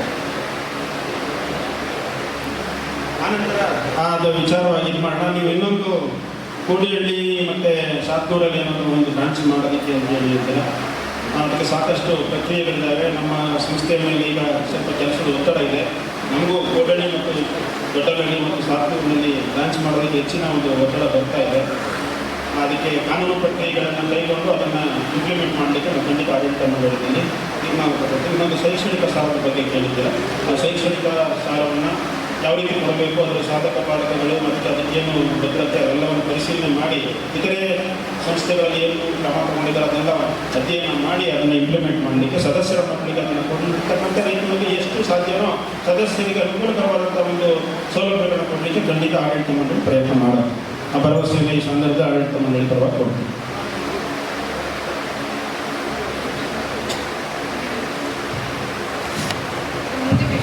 ಮಾನ್ಯ ಅಧ್ಯಕ್ಷರಿಗೆ ಏನಪ್ಪ ಸರ್ ಅವರು ಕೇಳಿದ್ರು, ಆಡಿಟ್ ರಿಪೋರ್ಟಲ್ಲಿ ಮಂಜೂರು ಸೈನ್ ಆಗಿ ಹೊಡೆದಾಕಿದ್ದಾರೆ ಅಂತ ಪ್ರಸ್ತಾಪ ಮಾಡಿದ್ದಾರೆ. ಅದಕ್ಕೆ ಕಾರಣ ಏನಂದರೆ ಅದೆಲ್ಲ ಶೆಡ್ಯೂಲ್ ರಿಪೋರ್ಟ್ಗಳು, ಅದನ್ನೆಲ್ಲ ಪರಿಶೀಲನೆ ಮಾಡೋಕ್ಕೆ ತುಂಬ ಸಮಯಾವಕಾಶ ಬೇಕಾಗಿದೆ.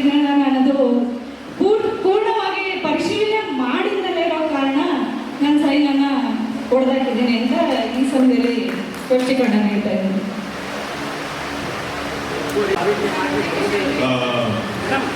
ಇವತ್ತು ನಾವು ಅಪ್ಪಿಯವರಿಗೆ ಈ ದಿನ ನಾವು ಸ್ಮರಿಸಬೇಕಾಗುತ್ತೆ. ಯಾಕೆಂದರೆ ಇಷ್ಟು ದೊಡ್ಡ ಸಂಸ್ಥೆಯಾಗಿ, ಆಮೇಲೆ ನಾನು ಎಷ್ಟೋ ಕೋಆಪರೇಟಿವ್ ಸೊಸೈಟಿಗಳನ್ನ ನಾವು ಕೆಲಸ ಮಾಡುವಾಗ ನೋಡಿದ್ದೀನಿ.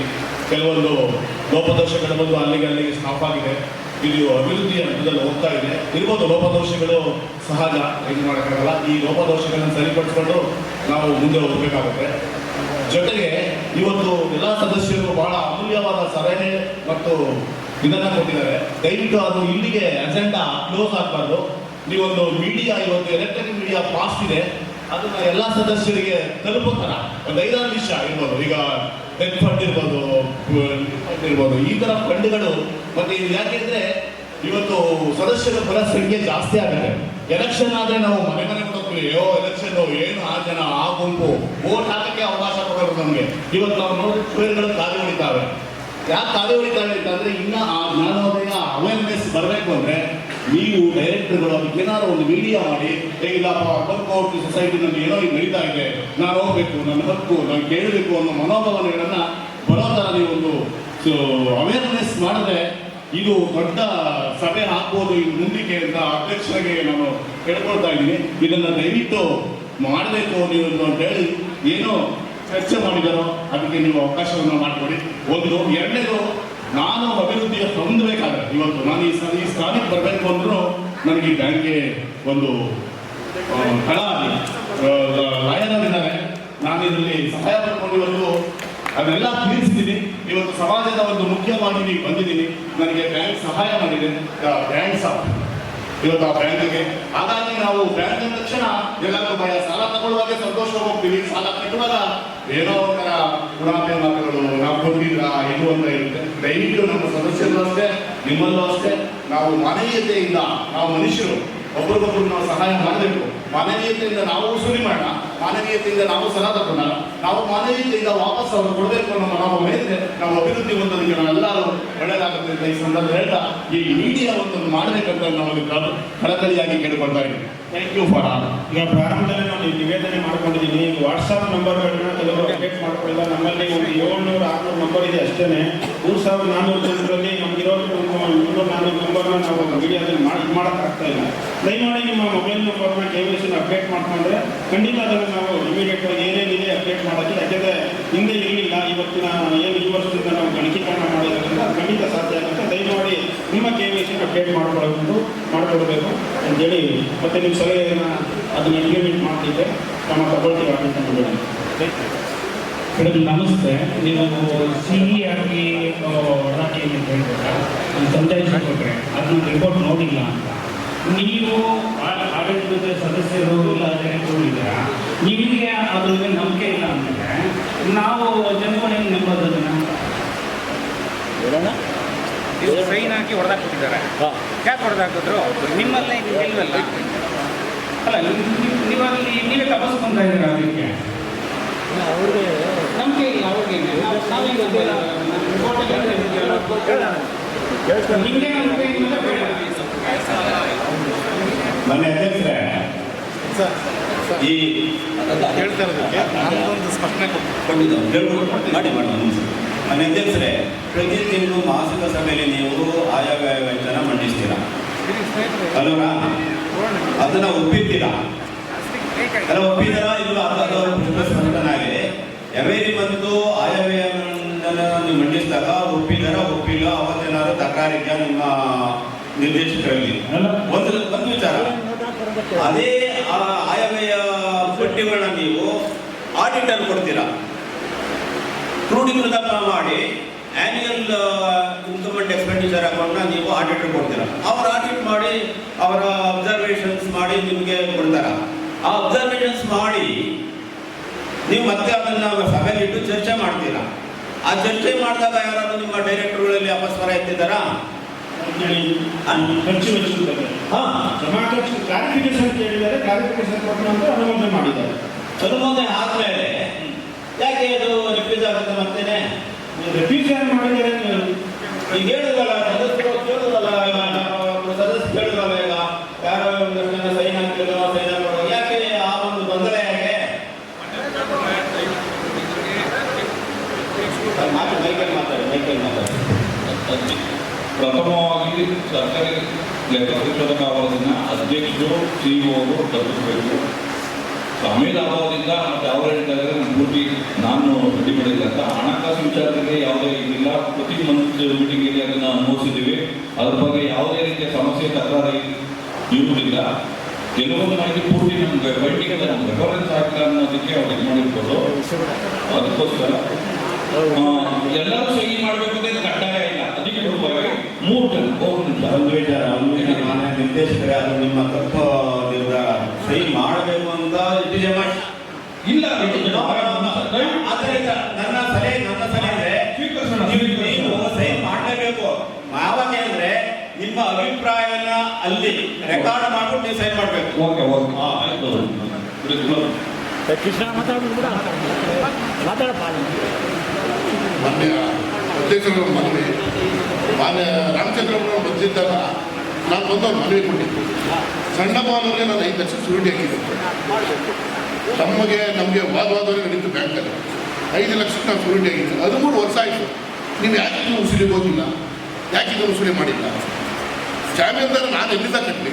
ನಿಮ್ಮ ಹೊತ್ತಿಗೆ ದುಡ್ಡು ಬಂದಿದ್ದ ಸೂರಿಟಿ ಹಾಕಿದ್ದೀನಿ ಅಷ್ಟೇ, ಹರಾಜು ಹಾಕಿ ಭಾಳ ನಾನು ಕಟ್ತೀನಿ. 13 ವರ್ಷದ ಯಾಕೆ ಕೊಟ್ಟಿದ್ದೀನಿ ಉತ್ತರಗೋಸ್ಕರ ಮುಂದಿನಕ್ಕೆ ಆದರೆ ಈ ಹಾಲಿ ಅಧ್ಯಕ್ಷರಿಗೂ ನಾನು ಕಂಪ್ಲೇಂಟ್ ತಂದಿದ್ದೀನಿ. ಹಾಲಿ ಅಧ್ಯಕ್ಷರಿಗೂ ನಾನು ಚರ್ಚೆ ಮಾಡಿದ್ದೀನಿ. ಬಂದಿದ್ದ ರಾಮಚಂದ್ರಪ್ಪನವ್ರನ್ನ ಫೈಲ್ ಮೇಲೂ ಬರ್ಸಿದ್ದೀನಿ. ನಾನು ಇದನ್ನು ಹರಾಜು ಹಾಕಬೇಕು, ಮಾಡಲಿಲ್ಲ, ನಾನು ಕಟ್ಕೊಡೋಕೆ ರೆಡಿ. ನೀವು 13 ವರ್ಷ 14 ವರ್ಷಕ್ಕೆ ಬಂದ್ಬಿಟ್ಟು ದುಡ್ಡಾಗಿರ್ತಕ್ಕಂಥ ಹರಾಜು ಹಾಕ್ಬಿಟ್ಟು ಅವ್ನು ದುಡ್ಡು ಕಟ್ಟಿರೋರು ನಮ್ಮ ಮನೆ ಮಾಡ್ಬೇಡ. ನಾನು ಸಂಸ್ಥೆ ಉದ್ಧಾರ ಆಗಲಿ ಅಂದ್ಬಿಟ್ಟು ಒಬ್ರು ಯಾರು ಸದಸ್ಯರು ಲೋನ್ ಕೊಡಿಸಿದ್ದೀನಿ. ನೀವೇನು ಸುಮ್ಮನೆ ಕೊಟ್ಟಿಲ್ಲ, ಪ್ರಾಪರ್ಟಿ ಕೊಟ್ಟಿಲ್ಲ. 20 ಲಕ್ಷ ಬಾಳಕ್ಕೆ ಕೊಡೋದೇ ನೀವು 5 ಲಕ್ಷ. ಯಾಕೆ ನೀವು ಅಷ್ಟು ದುಡ್ಡು ಬಿಟ್ಟಿದ್ದೀರಿ? ಭಯ ನಾವು ಕಂಡ್ರೆ ಭಯ ರಿಟರ್ನ್ ಮಾಡ್ಬಿಡಿ, ನಾವು ಯಾರು ಇರ್ತೀವಿ ವಸೂಲಿ ಮಾಡೋಣ. ಇಲ್ಲ ಇನ್ನು 6 ತಿಂಗಳ ಹರಾಜಾಗಿ ಬಾಳೆಲ್ಲ ನಾನು ದುಡ್ಡು ಕಟ್ಕೊಡೋದು ನಡೀತೀವಿ. ನಿಮ್ಮ ದುಡ್ಡು ಎಷ್ಟು ಕಟ್ಕೊಡ್ಬೇಕು? 7,90,000 ನಾನು ಕಟ್ಟು ನಡೀತೀವಿ.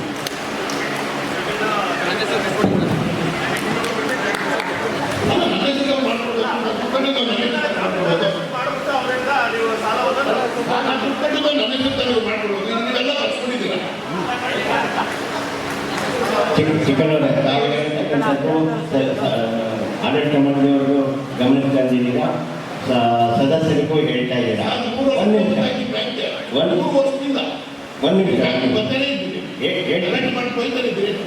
ಕಳಿಸ್ತಾನೆ ಇದ್ದೀರ.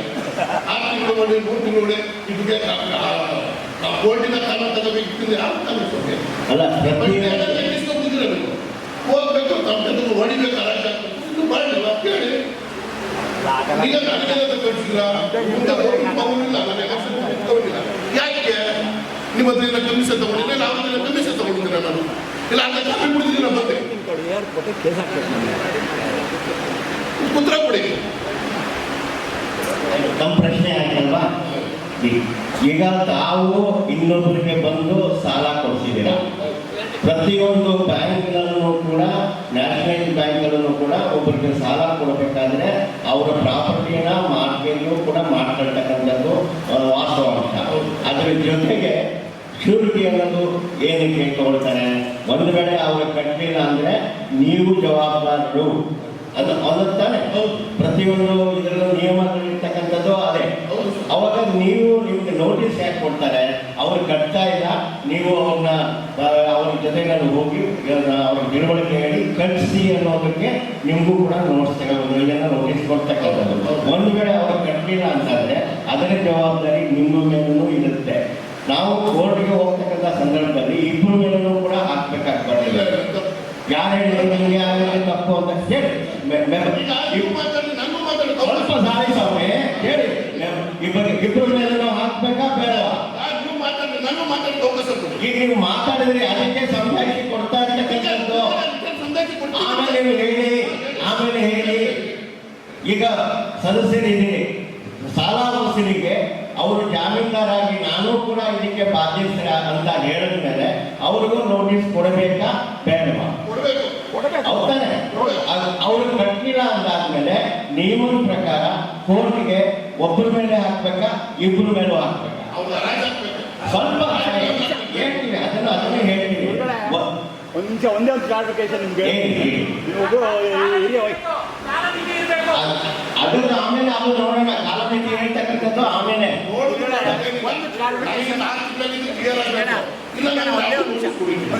ನೋಟಿಸ್ ಕೊಡಬಾರ್ದು ಅಂತ ನೀವು ಅದನ್ನ ಇದು ಮಾಡಕ್ಕಾಗಲ್ಲ, ನಿಯಮದ ಪ್ರಕಾರ ಮಾಡಲೇಬೇಕಾಗತ್ತೆ. ನೀವು ಅಲ್ಲಿ ನೀವು ಸಾಲ ಕೊಡಿಸುವಾಗ ಮುಂದೆ ಬರ್ತೀರಾ, ಸಾಲ ಅದನ್ನ ವಸೂಲಿ ಮಾಡಬೇಕಾದಾಗ ನೀವೇ ಅದನ್ನ ಸದಸ್ಯರಿಗೆ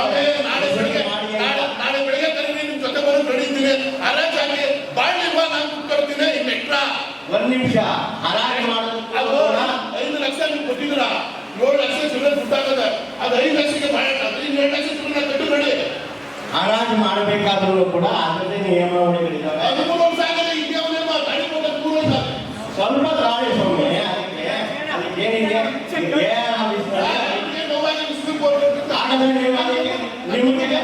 ನಿಮಗೆ ಅವರು ಸಾಲ ಕೊಡಿಸುವಂತ ಜವಾಬ್ದಾರಿ ಇರಲಿಲ್ವಾ? ಕಟ್ಟುವ ಮಾತ್ರ ಜವಾಬ್ದಾರಿ. ಅದನ್ನೇ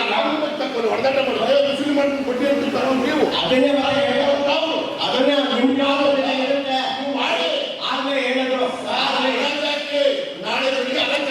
ಏನು 2,000 ಜನ ಇದ್ರು, ಆ 2,000 ಜನಕ್ಕೆ ಏನು ಡಿವಿಡೆಂಡ್ ಬರ್ತಾ ಇತ್ತು, ಆ ಡಿವಿಡೆಂಡ್ ಊರಿ 15 ಜನ ಇದ್ರು. ಆ ಸಂದರ್ಭದಲ್ಲಿ ನಾನೇ ಯಾವುದೇ ಕಾರಣಕ್ಕೂ ಸೇರುವವರು 10,000 ಬೀಳ್ಬಾರ್ದು ಅಂತ ರಿಜಿಸ್ಟರ್ ಮಾಡ್ತೀನಿ. ಇನ್ನೂ ರಿಜಿಸ್ಟರ್ ನೋಡಿ, ಗೊತ್ತಾಯ್ತಾ? ದಯವಿಟ್ಟು 25% ಏನು ಹಿಂದೆ ಇತ್ತು ದಯವಿಟ್ಟು ಮುಂದಕ್ಕೆ ಹೋಗೋಣ. ಇರೋಣ ಮೇಡಮ್ ಅಲ್ಲ, ನಮ್ಮ ಸರ್ಕಾರದಿಂದ ವರ್ಷಿಕ ನಿಶ್ಚಳ ಲಾಭ ಎಷ್ಟು ಅಂತ ಹೇಳಿ ಪ್ರಾಪರ್ಟಿ ಲೋನ್ಸ್ ಕೊಡಿ ಸರ್. ಅನ್ಸೆಕ್ಯೂರ್ಡ್ ಲೋನ್ ಆಗಿದೆ. ಈಗ ಚಾಲ್ತಿ ಆಡಳಿತ ಮಂಡಳಿ ಸಭೆಯಲ್ಲಿ ಏನಾಗಿದೆ, 30 ಕಡತಗಳು ಅಮಜಾರಿ ಹಂತದಲ್ಲಿ ಇದೆ ಸರ್. ಅದರಲ್ಲಿ ಅಮಜಾರಿ ಹಂತದಲ್ಲಿ ಇವಾಗ ಮತ್ತೆ ನಾವು ಸಾಲ ಇದೆಲ್ಲ ಕ್ಲಿಯರ್ ಮಾಡ್ಕೊಳ್ಳಿ ಅಂತ ಹೇಳಿದಾಗ ಅದರಲ್ಲಿ ಒಂದು 8 ಪ್ರಕರಣಗಳು ಕ್ಲಿಯರ್ ಆಗಿದೆ. ಅದರಲ್ಲಿ 18 ಪ್ರಕರಣಗಳು ಅಮಜಾರಿಗೆ ನಾವು ಇಪಿಗೆ ಜಾರಿಗೊಳಿಸಬೇಕು ಅಂತ ಅಂದ್ಬಿಟ್ಟು ನಿರ್ಣಯ ತಗೊಂಡಿದ್ದಾರೆ. ಅದ್ರ ಪ್ರಕಾರ ಪ್ರೋಸೆಸ್ ಮಾಡ್ತಾ ಇದ್ದೀವಿ. ಈಗ ಹೊಸ ಇನ್ನೂ ಅವಧಿ ಮೀರಿದಿರೋ ಸಾಲಿಗೆ 60 ಪ್ರಕರಣಗಳನ್ನ ನಾವು ಕಡತಗಳನ್ನ ರೆಡಿ ಮಾಡಿದ್ದೀವಿ. ಇಲಾಖೆ ಕೊಡಬೇಕು ಅಂದಾಗ 6 ಸೆಟ್ ಕೊಡಬೇಕು. ಒಂದೊಂದು ಕಡತಕ್ಕೆ ಸುಮಾರು 100 ಪುಟಗಳನ್ನ ನಾವು ಜೆರಾಕ್ಸ್ ಮಾಡಿ ಅದ್ರ ಮೇಲೆ ವರ್ಕ್ ಮಾಡಬೇಕಾಗುತ್ತೆ ಸರ್. ಈಗ ಕಡತಗಳು ರೆಡಿ ಇದೆ. ಮುಂದಿನ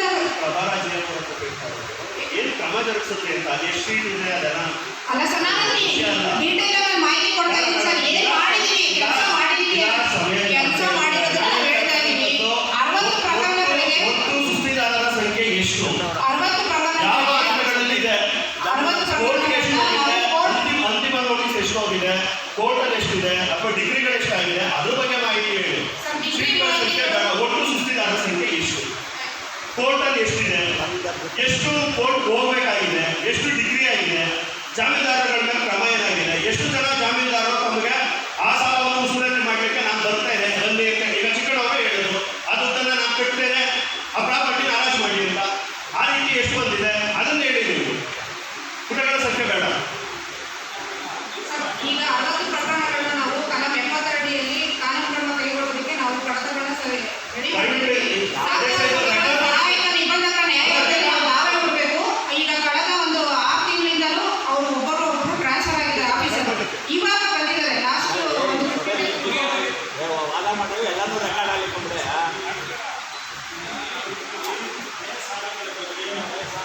ಒಂದು ತೀರ್ಮಾನ ತಗೊಳ್ಳಬೇಕಾಗಿದೆ. ಅದಕ್ಕೆ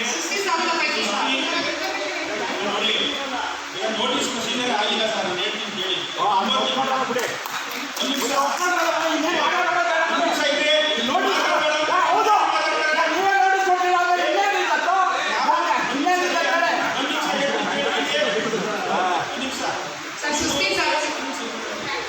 ನಾವು ದಾಖಲೆ ಮಾಡೋದು ಮುಂಚೆ 15 ಡೇಸ್ ಮೊದಲು ಒಂದು ನೋಟಿಸ್, ಅಂತಿಮ ನೋಟಿಸ್ ಕೊಡಬೇಕು. ಆಯ್ತಾ? ಆ ಅಂತಿಮ ನೋಟಿಸ್ ಪ್ರಕ್ರಿಯೆಗಳು ಈಗ ನಾನು ಹೇಳೋದಿಲ್ಲಾಗಲೇ ಏನೇನು ನಾನು ಹೇಳ್ತಾ ಇರೋದು ಪ್ರೊಸೀಜರ್ ಬಿಡಿ. ನಾನು ಕೇಳ್ತಾ ಇರೋದು ಒಟ್ಟು ಸುಸ್ತಿದಾರರ ಸಂಖ್ಯೆ ನಮ್ಮ ಸಂಸ್ಥೆಗೆ ಎಷ್ಟು, ಅಂತಿಮ ನೋಟಿಸ್ ಹೋಗ್ಬೇಕಾಗಿಲ್ಲ, ಕಾನೂನು ಪ್ರಕ್ರಿಯೆಗೆ ಸಂಬಂಧಪಟ್ಟಾಗ ಅಂತಿಮ ನೋಟಿಸ್ ಎಷ್ಟು ಜನಕ್ಕೆ ಆಗಬೇಕಾಗಿದೆ, ಕೋರ್ಟಲ್ಲಿ ಎಷ್ಟು ಪೆಂಡಿಂಗ್ ಇದೆ, ಎಷ್ಟು ತರ ಸಾಲ, ಅದನ್ನ ಸಭೆ ಗಮನದಲ್ಲಿ ಸುಸ್ತಿದಾರರ ಪಟ್ಟಿನ ಈಗ ಹೇಳಿದರೆ ಮುಂದಿನ ಮಾಯ 15 ಒಳಗಡೆ ಆಗ್ತೀವಿ ಸೂಚನಾ ಫಲಕದಲ್ಲಿ ಅಂತ ಅದು ರೆಗ್ಯುಲರ್ ಆಗಿ ಇರಬೇಕು. ಯಾರು ಕ್ಲಿಯರ್ ಆಗುತ್ತೆ ಅವ್ರನ್ನ ನಾವು ತೆಗೀರಿ. ಎರಡನೇದು ನಾನು ಹೇಳ್ತಕ್ಕಂಥದ್ದು ಇದನ್ನು ಹಾಕ್ತೀವಿ. ಈಗ ಇಲ್ಲಿ ಮಾಹಿತಿ ಇನ್ನು ತೆಗೆಯೋರು ಮಾಹಿತಿ ಬಂದಿದ್ರೆ ಕೊಡಿ. ಮತ್ತೆ ಪ್ರಕರಣಗಳ ಸಂಖ್ಯೆ 266.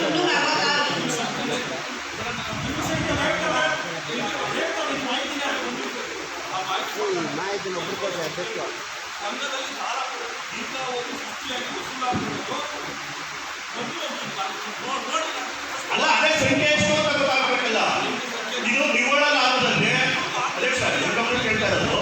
ಈಗ ನಿವ್ವಳ ಲಾಭದಲ್ಲಿ ಈ ಎಲ್ಲ ಮೊತ್ತಗಳು ಸೇರಿಲ್ಲ, ಬಿಟ್ಟಿ RBD ಅಂತ ಯಾವ ಇದು ಹೋಗಿದ್ದು ಈಗ ಬ್ಯಾಂಕ್ಗಳಲ್ಲಿ ಏನ್ ಮಾಡ್ತಾರೆ, ಸುಸ್ತಿಗಳನ್ನು ಸಹ ಲಾಭಾಂಶಕ್ಕೆ ಸೇರಿಸಿ ಬರುತ್ತೆ ಅಂತ ಹೇಳಿ ನಾವು ಈ ಬಾರಿ ಇಷ್ಟು ಲಾಭವನ್ನ ಗಳಿಸಿದ್ದೇವೆ ಅಂತ ಹೇಳ್ತಾರೆ. ಆದರೆ ನಮ್ಮ ಸಂಘದಲ್ಲಿ ಹೇಗಿದೆ ಅಂತ ಹೇಳಿ ಸದಸ್ಯನಾಗಿ ನನಗೆ ಗೊತ್ತಿಲ್ಲ. ಹಾಗಾಗಿ ಲಾಭ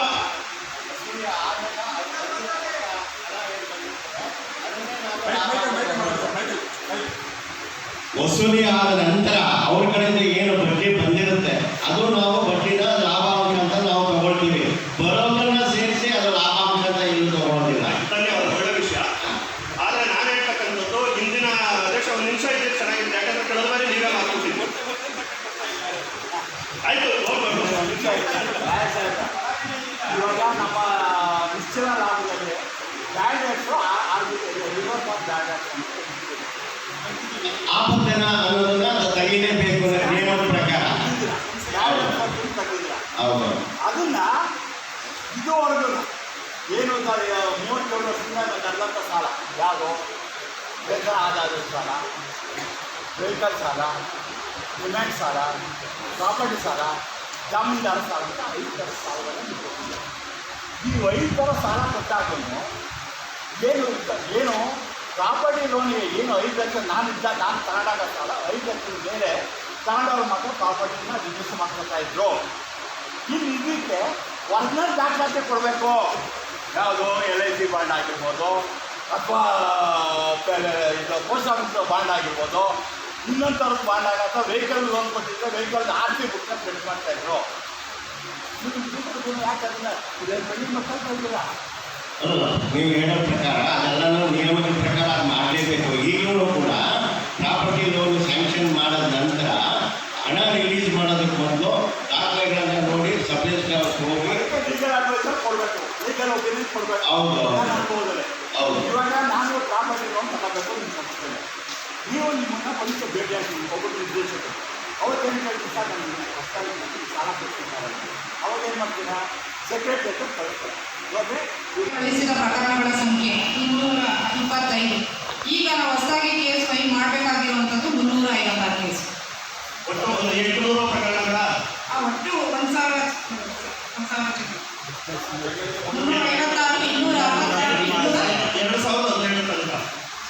ಈಗ ಪ್ರೆಸೆಂಟ್ ಏನಿದೆ ಅಲ್ಲಿವರೆಗೆ 24 ಮಾರ್ಚ್ 24ವರೆಗೂ ಸಾವಿರಾರು ಪ್ರಕರಣಗಳು ನಮ್ಮಲ್ಲಿ ಬಾಕಿ ಇದೆ.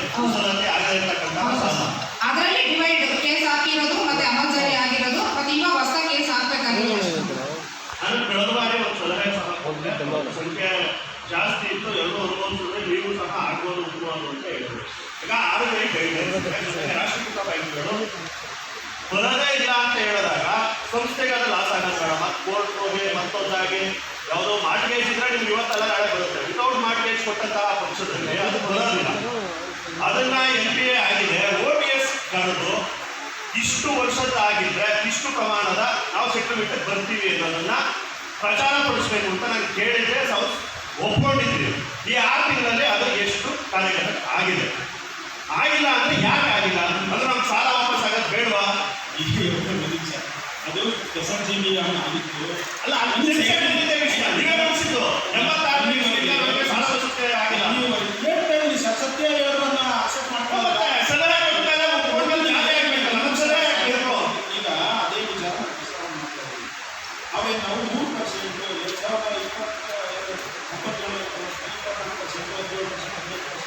ಸಾಲ ನಾವು ಆಡಳಿತ ಮಂಡಳಿಯಲ್ಲಿ 3% ಕೊಡಬೇಕು ಅಂತ ಆ ಸಾಲಗಳಿಗೆ ತೀರ್ಮಾನ ಮಾಡ್ತಾರೆ. ಆದರೂ ಅದು ಏನಾಗ್ತದೆ, 3%ಗೆ ಅವರು ಬರ್ತಾ ಇಲ್ಲ. 3%ಗೆ ಏನು 24% ಇರೋದು 15% ಬರ್ತಾ ಇದೆ. ಹಾಗಾಗಿ ನಾವೇ ತೀರ್ಮಾನ ತಗೊಳಕ್ಕಾಗಲ್ಲ. ಏನಾದರೂ ಇನ್ನೂ ಒಂದಷ್ಟು ರಿಯಾಯಿತಿ ಕೊಡೋದಕ್ಕೆ ಅವಕಾಶ ಮಾಡ್ಕೊಡ್ಬೋದಾ ಅಂತ ಹೇಳಿ ಸದಸ್ಯರು ಈಗ 24% ಇರೋದು 3% 20% ಆಗಿದೆ, 18% ಇದಾಗುತ್ತೆ. ನಾವು ಎಷ್ಟೇ ರಿಯಾಯಿತಿ ಕೊಟ್ಟಾಗ ಎಲ್ಲಿ ತಗೊಂಡಿದ್ದೀವಿ ಅಂತ ನಾವು ಪ್ರಶ್ನೆ ಮಾಡೋದು ನಮ್ಮ ಹತ್ರ ಉತ್ತರ ಇರುತ್ತೆ. ಅಲ್ಲ, ಅದನ್ನು ಅಂಗೀಕರಿಸಿ ಅಂತ ಹೇಳ್ತೀನಿ. ನಾನು ನಿಮ್ಮ ಮೇಲೆ ಹೊಣೆಗಾರಿಕೆ ಮಾಡ್ಕೊಳ್ಳಿ ಅಂತ ನಾನು ಹೇಳ್ತಿಲ್ಲ. ನಾನು ಹೇಳ್ತಿರೋದು ಮಾಡ್ಕೊಳ್ಳಿ. ಅನ್ಸೆಕ್ಯೂರ್ಡ್ ಲೋನಲ್ಲಿ ಯಾವಾಗ ಅದನ್ನು ಸುರಿ ಮಾಡ್ತೀವಿ ನೀವು? ಈಗ ಅನ್ಸೆಕ್ಯೂರ್ಡ್ ಲೋನ್ ಏನಂದ್ರೆ ನಾವು ಅದನ್ನು ವಸೂಲಾಗದ ಸಾಲ ಅಂತೇಳಿ ನಾವು ಡಿಕ್ಲೇರ್ ಮಾಡಬೇಕಾದ್ರೆ ಕೇಸ್ ಹಾಕಲೇಬೇಕು. ನಾವು ನೀವು ಹೇಳಿದ್ವಲ್ಲ NPA ಅಂತ ಡಿಕ್ಲೇರ್ ಮಾಡಿ ಅಂತಂದರೆ ಕೆಲವು ಲೋನ್ಗಳನ್ನ ನಾವು ಅದನ್ನು ಕೇಸ್ ಹಾಕಿ ವಸೂಲಾಗಲ್ಲ, ಅವರಿಂದ ಬರಲ್ಲ ಅನ್ನೋದನ್ನ ನಾವು ಆಡಳಿತ ಮಂಡಳಿಯಲ್ಲಿ ಸರ್ಟಿಫೈ ಮಾಡೋಕ್ಕಾಗುತ್ತೆ. ನಾವು ವಸೂಲಿಗೆ ಕ್ರಮ ತಗೋಬೇಕು. ಆಮೇಲೆ ನಾವು ಅದು ವಸೂಲಾಗಲ್ಲ ಅನ್ನೋದನ್ನ ಆಮೇಲೆ ಡಿಸೈಡ್ ಮಾಡಬೇಕು. ಈಗ ನಾವು ಡಿಸೈಡ್ ಮಾಡೋಕ್ಕಾಗಲ್ಲ ಇದು ವಸೂಲಾಗುತ್ತೆ ವಸೂಲಾಗಲ್ಲ. ಹಾಗಾಗಿ ಅದು ಪ್ರೊಸೀಜರ್ ನಡೀತಿದೆ. ಆಮೇಲೆ ನಾವು ಇನ್ನೊಂದು ನಾವು ಸದಸ್ಯರ ಹೆಸರಿನಲ್ಲಿ ಸಂಘದಲ್ಲಿ ಹೂಡಿಕೆಯಾಗಿರುವ ಠೇವಣಿಗಳನ್ನು ಅಮಾನತು ಖಾತೆಗಳಿಗೆ ವರ್ಗಾಯಿಸಿಕೊಡಲಾಗಿದೆ. ಕಲಂ 63, 64, 65 ಅಡಿಯಲ್ಲಿ ಕಾನೂನು ಕ್ರಮ ಕೈಗೊಳ್ಳಲು ಇಲಾಖೆಗೆ ಪ್ರಸ್ತಾವನೆಯನ್ನು ಸಲ್ಲಿಸಲಾಗಿದೆ. ವಾರ್ಷಿಕ ವರದಿಯಲ್ಲಿ ಲಾಭಾಂಶ ಗಳಿಕೆಯಲ್ಲಿ ಹಂಚಿಕೆಯಲ್ಲಿ ಈ ವರ್ಷ ಹೆಚ್ಚಿನ ಲಾಭ ಗಳಿಸಿರುವುದಾಗಿ ತಿಳಿಸಿರುತ್ತೀರಿ. ಹಿಂದಿನ ವರ್ಷಗಳ ಲಾಭ ಕಡಿಮೆಯಾಗಲು ಕಾರಣ 22-23 ಸಾಲಿನ ಹಣದ ಉಪಯೋಗದ ಮೊತ್ತವನ್ನು ನಷ್ಟದ ಶೀರ್ಷಿಕೆಯಡಿಯಲ್ಲಿ ವಜಾ ಮಾಡುವುದರಿಂದ ಗಳಿಸಿದ ಲಾಭಾಂಶದಲ್ಲಿ ಕಡಿಮೆಯಾಗಿರುತ್ತದೆ. ದುರುಪಯೋಗದ ಮೊತ್ತವನ್ನು ವಸೂಲಿ ಪಡೆದು ಲಾಭಾಂಶಕ್ಕೆ ವರ್ಗೀಕರಿಸಿಕೊಳ್ಳಲಾಗುವುದು ಹಾಗೂ ಓಡಿ ಸಾಲದ ಆವರ್ತನ ಬಡ್ಡಿಯನ್ನು ಹಿಂಪಡೆದಿರುವುದರಿಂದ ಹಿಂದಿನ ಸಾಲಿನ ಲಾಭಾಂಶದಲ್ಲಿ ಹೆಚ್ಚಿನ ಕೊರತೆಯಾಗಿರುತ್ತದೆ ಅಂತ ಅದನ್ನ ಸದಸ್ಯರ ಗಮನಕ್ಕೆ ತರ್ತಾ ಇದ್ದೀನಿ. ಆದಾಯ ತೆರಿಗೆ ಇಲಾಖೆಗೆ ಒಂದೇ ವರ್ಷದಲ್ಲಿ 1 ಕೋಟಿ ಪಾವತಿಸುವುದಾಗಿ ತಿಳಿಸಿರುತ್ತಾರೆ. ಇದರ ಬಗ್ಗೆ ವಿವರಣೆ ಕೊಡಿ. 2016-17ನೇ ಸಾಲಿನಲ್ಲಿ ನೋಟು ಅಮಲೀಕರಣದ ಕೇಂದ್ರ ಸರ್ಕಾರದ ನಿರ್ಣಯದಂತೆ ನೋಟು ಅಮಲೀಕರಣದ ಅವಧಿಯಲ್ಲಿ ಸಂಘದ ಸದಸ್ಯರಿಂದ ಸಾಲದ ಖಾತೆಗೆ ಜಮಾ ಮಾಡಿರುವ ಮೊತ್ತಕ್ಕೆ ಆದಾಯ ತೆರಿಗೆ ಇಲಾಖೆಯಲ್ಲಿ ತೆರಿಗೆ ಪಾವತಿಸುವ ಕುರಿತು ನೋಟಿಸು ಜಾರಿಗೊಳಿಸಿದ್ದು, ಸದರಿ ಆದೇಶಕ್ಕೆ ತಡೆಯಾಜ್ಞೆ ತರಲು ಮುಂಗಡವಾಗಿರುವ 1 ಕೋಟಿಗಳನ್ನು ಆದಾಯ ತೆರಿಗೆ ಇಲಾಖೆಗೆ ಪಾವತಿಸಲಾಗಿದ್ದು, ಚಾಲ್ತಿ ಸಾಲಿನಲ್ಲಿ ಸದರಿ ತೆರಿಗೆ ಪಾವತಿಸುವ ಕುರಿತು ಆದಾಯ ತೆರಿಗೆ ಇಲಾಖೆಯಿಂದ ಜಾರಿಗೊಳಿಸಿದ ಆದೇಶವು ಮೇಲ್ಮನವಿ ಪ್ರಾಧಿಕಾರದಲ್ಲಿ ಸದರಿ ಆದೇಶವು ರದ್ದಾಗಿರುತ್ತದೆ. ಸಂಘದ ಪರವಾಗಿ ಆದೇಶವನ್ನು ನೀಡಿದ್ದು, ಸದರಿ ಆದಾಯ ತೆರಿಗೆ ಇಲಾಖೆಗೆ ಪಾವತಿಸಿದ 1 ಕೋಟಿ ಮೊತ್ತವನ್ನು ಸಂಘಕ್ಕೆ ಹಿಂಪಡೆಯಲು ಮುಂದಿನ ಕ್ರಮ ಅನುಸರಿಸಲಾಗಿದೆ. ಯಾವುದೇ ಆಧಾರವಿಲ್ಲದೆ ಇಲಾಖೆ ಅಧಿಕಾರಿಗಳಿಗೆ ಸಾಕಷ್ಟು ಪ್ರಮಾಣದ ಸಾಲ ನೀಡಿರುವುದಾಗಿ ಆರೋಪಗಳಿದ್ದು, ಇದರ ಬಗ್ಗೆ ಮಾಹಿತಿ ನೀಡುವುದು. ಇಲಾಖಾ ಅಧಿಕಾರಿಗಳಿಗೆ ವಿತರಿಸಿದ ಸಾಲಗಳ ವಸೂಲಾತಿಗೆ ಆಡಳಿತ ಮಂಡಳಿ ಸಭೆ ನಿರ್ಣಯದಂತೆ ತಿಳುವಳಿಕೆ ಪತ್ರವನ್ನು ಸಂಘದಿಂದ ಜಾರಿಗೊಳಿಸಿದ್ದು, ಕಾನೂನಿನ ಅವಕಾಶದನ್ವಯ ಸಾಲ ವಸೂಲಾತಿಗೆ ಕ್ರಮವಿಡಲಾಗಿದೆ. ಇದಿಷ್ಟು ಪ್ರಶ್ನೆಗಳನ್ನ ಸನ್ಮಾನ್ಯ ಶ್ರೀ ಕೆ.ವಿ. ನಾಗರಾಜರವರು ಕೇಳಿರ್ತಾರೆ.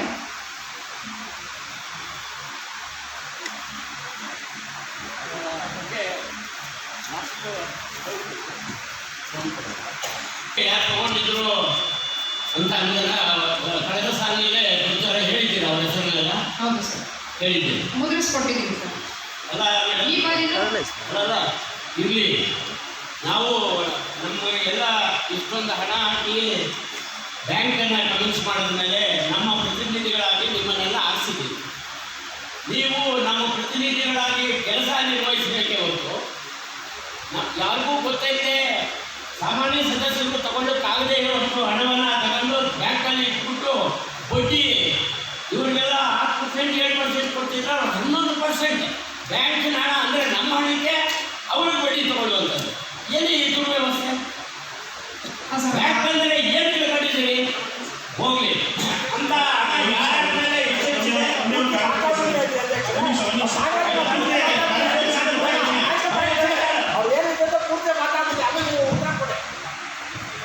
ಅಲ್ಲ ಅಂತ ಕಾರ್ಯಕ್ರಮ ನೀವು ಮಾಡಿದ್ರೆ ಇಲ್ಲಿವರೆಗೂ ಹಣ ನಿಮ್ಮ ಅಕ್ಷಯದಿಂದ ಉಪಯೋಗ ಉಸಿರಾಗದೆ ಇರ್ತಿರಲಿಲ್ಲ. ಒಂದು ಅಫಿಷಿಯಲ್ಗಳ ಆ ಮಟ್ಟಕ್ಕೆ ಬೆಳೆಯಕ್ಕೆ ಆಡಳಿತ ಮಂಡಳಿಯವರು ಅವಕಾಶ ಕೊಟ್ಟಿದ್ದೀರಲ್ಲ, ಇದಕ್ಕೆ ಏನು ಹೇಳಬೇಕು? ಅಫಿಷಿಯಲ್ಗಳಲ್ಲಿರ್ತಕ್ಕಂಥವರು ಇಡೀ ರಾಜ್ಯವೇ ಅಂದರೆ ಇಡೀ ಆಡಳಿತ ಮಂಡಳಿ ಅಥವಾ ನೀವು ಯಾರು ಇಲ್ಲದೆ ಇರುವಂಥ ವ್ಯವಸ್ಥೆಯಲ್ಲಿ ಅವರಿದ್ರ ಎಲ್ಲರಿಗೂ ಗೊತ್ತಿತ್ತು ಯಾಕಂತ ಅನ್ಯಾಯ ಮಾಡಿದೆ ಎಲ್ಲರನ್ನು. ಏನು ಬ್ಯಾಂಕ್ ಅಂದರೆ ನಿಮ್ಮ ಮನೆ ಹಣ ಆದರೆ ನಿಮ್ಮ ಇಷ್ಟವನ್ನು ಉಪಯೋಗಿಸ್ಬೋದು. ಎಷ್ಟು ಶ್ರಮ ಪಟ್ಟಿದ್ದೀವಿ, ಅದರಿಂದ ಏನಿದೆ ಅಂತ ನಿಮಗೆಲ್ಲರೂ ಗೊತ್ತಿದೆಯೋ ಇಲ್ವೋ ಗೊತ್ತಿಲ್ಲ. ಅಪ್ಪಳಿಯವ್ರು ಬಂದಾಗ ಕರೆದುಕೊಂಡು ಮನೆಗಳಲ್ಲಿ ಹೋಗಿ ಹಣ ವಸೂಲು ಮಾಡಿದ್ವು. ತಾವೆಲ್ಲ ಯಾರು ಇದ್ದರೆ ಹೋಗಿ ಪರಿಶೀಲನೆ ಮಾಡ್ಬೋದು. ನನ್ನನ್ನು ಮೊಟ್ಟ ಮೊದಲನೇ ಆಡಳಿತ ಮಂಡಳಿಯಲ್ಲಿ ಹೆಸರು ಹಾಕೊಂಡಿದ್ರು. ಬೇಡಿ ನಾನು ಮೈಸೂರಿನಲ್ಲಿ ಕೆಲಸ ಮಾಡಿದ್ದೀನಿ, ಆರ್ಎಸ್ನಲ್ಲಿ ನಾನು ಹೆಸರು ತೆಗೆದಾಕ್ತೀನಿ ಅಂತೀವಿ, ಹೆಸರು ತೆಗೆದಾಕಿದ್ರು. ಅವತ್ತು ಅಷ್ಟು ಶ್ರಮಪಟ್ಟು ಒಂದು ಬ್ಯಾಂಕ್ ಆಗಿ ಕನಕಪುರದಲ್ಲಿ ಅಂತ ಮಾಡಿದ್ರೆ ಅಫಿಷಿಯಲ್ಗಳಿಗೆ ಅಂತ ಅವಕಾಶ ಕೊಟ್ಟಿದ್ದೀನಿ ಅಂದರೆ ಎಲ್ಲ ಮ್ಯಾನೇಜ್ಮೆಂಟು, ಯಾಕೆ ಬ್ಯಾಂಕ್ ಮ್ಯಾನೇಜ್ಮೆಂಟು ಅಂತ ಆಡಳಿತ ಮಂಡಳಿಯು ಎಲ್ಲಿ ತಗೊಂಡಿದ್ದೀರಿ? ಒಂದು ಯಾರೋ 50,000 1 ಲಕ್ಷ ಅದಲ್ಲ 50,000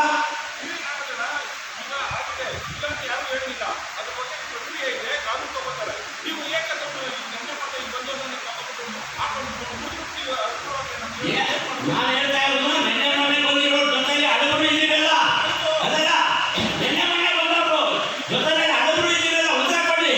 ಯಾಕೆ ನೀವು ತಿಳ್ಕೊಂಡು ಉತ್ತರ ಹೇಳಬೇಕು?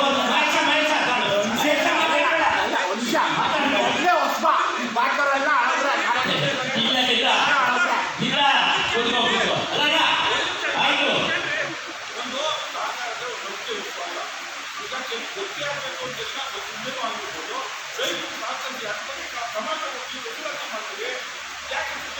ಖಂಡಿತ ನೀವು ಏನು ನೀವು ಉಸಿರು ಮಾಡಿ ಎಲ್ಲ ಕೊಡ್ತೀವಿ, ಒದಗಿಸ್ಕೊಡ್ತೀವಿ ಅಂದರೆ ತುಂಬ ಸಂತೋಷ. ಆದರೆ ಇನ್ನು ಮೇಲೆ ಕೊಡಬೇಕಾದ್ರೆ ಯಾರಿಗೆ ಏನು ಆಧಾರಗಳು ಇಷ್ಟ ತನಕ ಹೇಳಿದ್ರಲ್ಲ ಬಹಳಷ್ಟು ಮುಂದುವರೆದಿದ್ದೀರಿ. ಆ ವಿಷಯದಲ್ಲಿ ಸ್ಪಷ್ಟ ಆಧಾರಗಳು ತಗೊಂಡು ನಾವು ಏನೇ ಆದರೂ ನಮ್ಮ ಬ್ಯಾಂಕಿನ ಲೋನ್ ತಗೊಂಡು ತಪ್ಪಿಸ್ಕೋಬಾರ್ದು.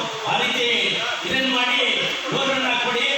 ಈ ಬ್ಯಾಂಕು ಮುಂದುವರಿಯಲಿಕ್ಕೆ ಏನು ಇವಾಗೆಲ್ಲ ಸದಸ್ಯರು ಸಲಹೆ ಕೊಟ್ಟರು ಅದನ್ನೆಲ್ಲ ನೋಟ್ ಮಾಡಿಕೊಂಡು ಮುಂದಿನ ಸಭೆ ವರ್ಷಕ್ಕೆ ಹೆಚ್ಚಿನ ಇದನ್ನ ವಸೂಲು ಮಾಡ್ತಿರ್ತೇನೆ ಅಂದ್ಕೊಂಡು ನಾನು ಮಾತು ಕ್ಲಾರಿಫಿಕೇಶನ್ ಎಲ್ಲ ಮಾತಾಡುವಾಗ ಆಡಳಿತ ಮಂಡಳಿ ಸದಸ್ಯರು ಹೆಚ್ಚಿಗೆ ಬಡಿ ತಗೊಂಡಿದ್ದೀನಿ ಅಂತ ಅದು ತಪ್ಪು ಮಾಹಿತಿ. ಆಡಳಿತ ಮಂಡಳಿ ಸದಸ್ಯರು ಯಾರು ತಗೊಂಡಿಲ್ಲ, ನೌಕರರು ತಗೊಂಡಿರೋದು. ಆ ಮಾಹಿತಿಯನ್ನು ಕ್ಲಾರಿಫಿಕೇಶನ್ ಕೊಡ್ತಾ ಇದ್ದಾರೆ.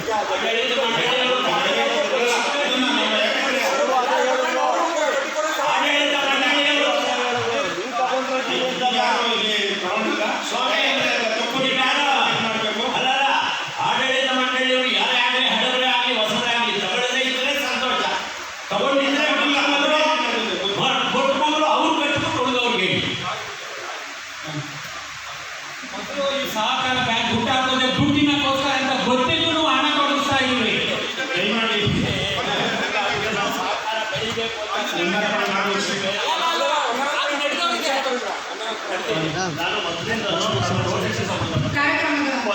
ಅಂತಿಮ ಘಟ್ಟ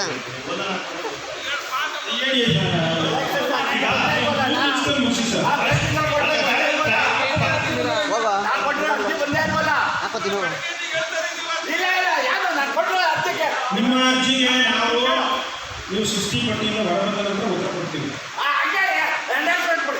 ಎಂಡಾಸ್ಮೆಂಟ್ ಅಲ್ಲ, ರೆಸಲ್ಯೂಷನ್ ರೆಕಾರ್ಡ್ ಮಾಡಿ.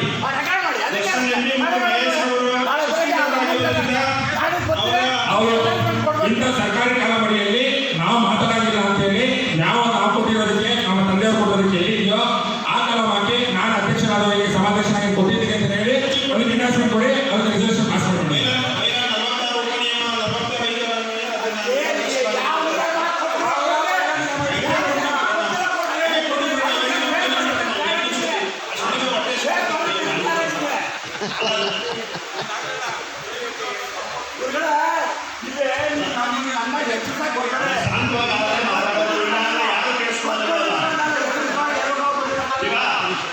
ವಿಷಯ ಬರ್ತೇನೆ, ವಿಷಯ ದಾಖಲಾಗಲಿ. ಯಾಕಂದ್ರೆ ಗಂಭೀರವಾದಂತಹ ವಿಷಯ. ಆಡಳಿತ ಮಂಡಳಿ ಒಂದು ನೋಟಿಸ್ ಅನ್ನು ಎಲ್ಲರಿಗೂ ಜಾರಿ ಮಾಡಿದ್ವಿ. ಯಾರು ಸುದ್ದಿದಾರರಿದ್ರು ಅಥವಾ ಜಮೀನ್ದಾರರು, ಅದು ಬಯಲಾದಲ್ಲಿದೆ, ನಾನು ಕೊಟ್ಟಿದ್ದೀನಿ ಅಂತ ಹೇಳ್ತೀನಿ. ಮುಂದುವರೆದು ಈ ದಿನ ಆ ಸಭೆ ನೋಟಿಸ್ಗೆ ಯಾಕೆ ಸಿದ್ಧನಾಗಿಲ್ಲ? ಈ ಸಭೆ ಸುದ್ದಿದಾರರು ಮಾತಾಡಲಿಕ್ಕೆ ಅವಕಾಶ ಕೊಟ್ರ ಇಲ್ವಾ?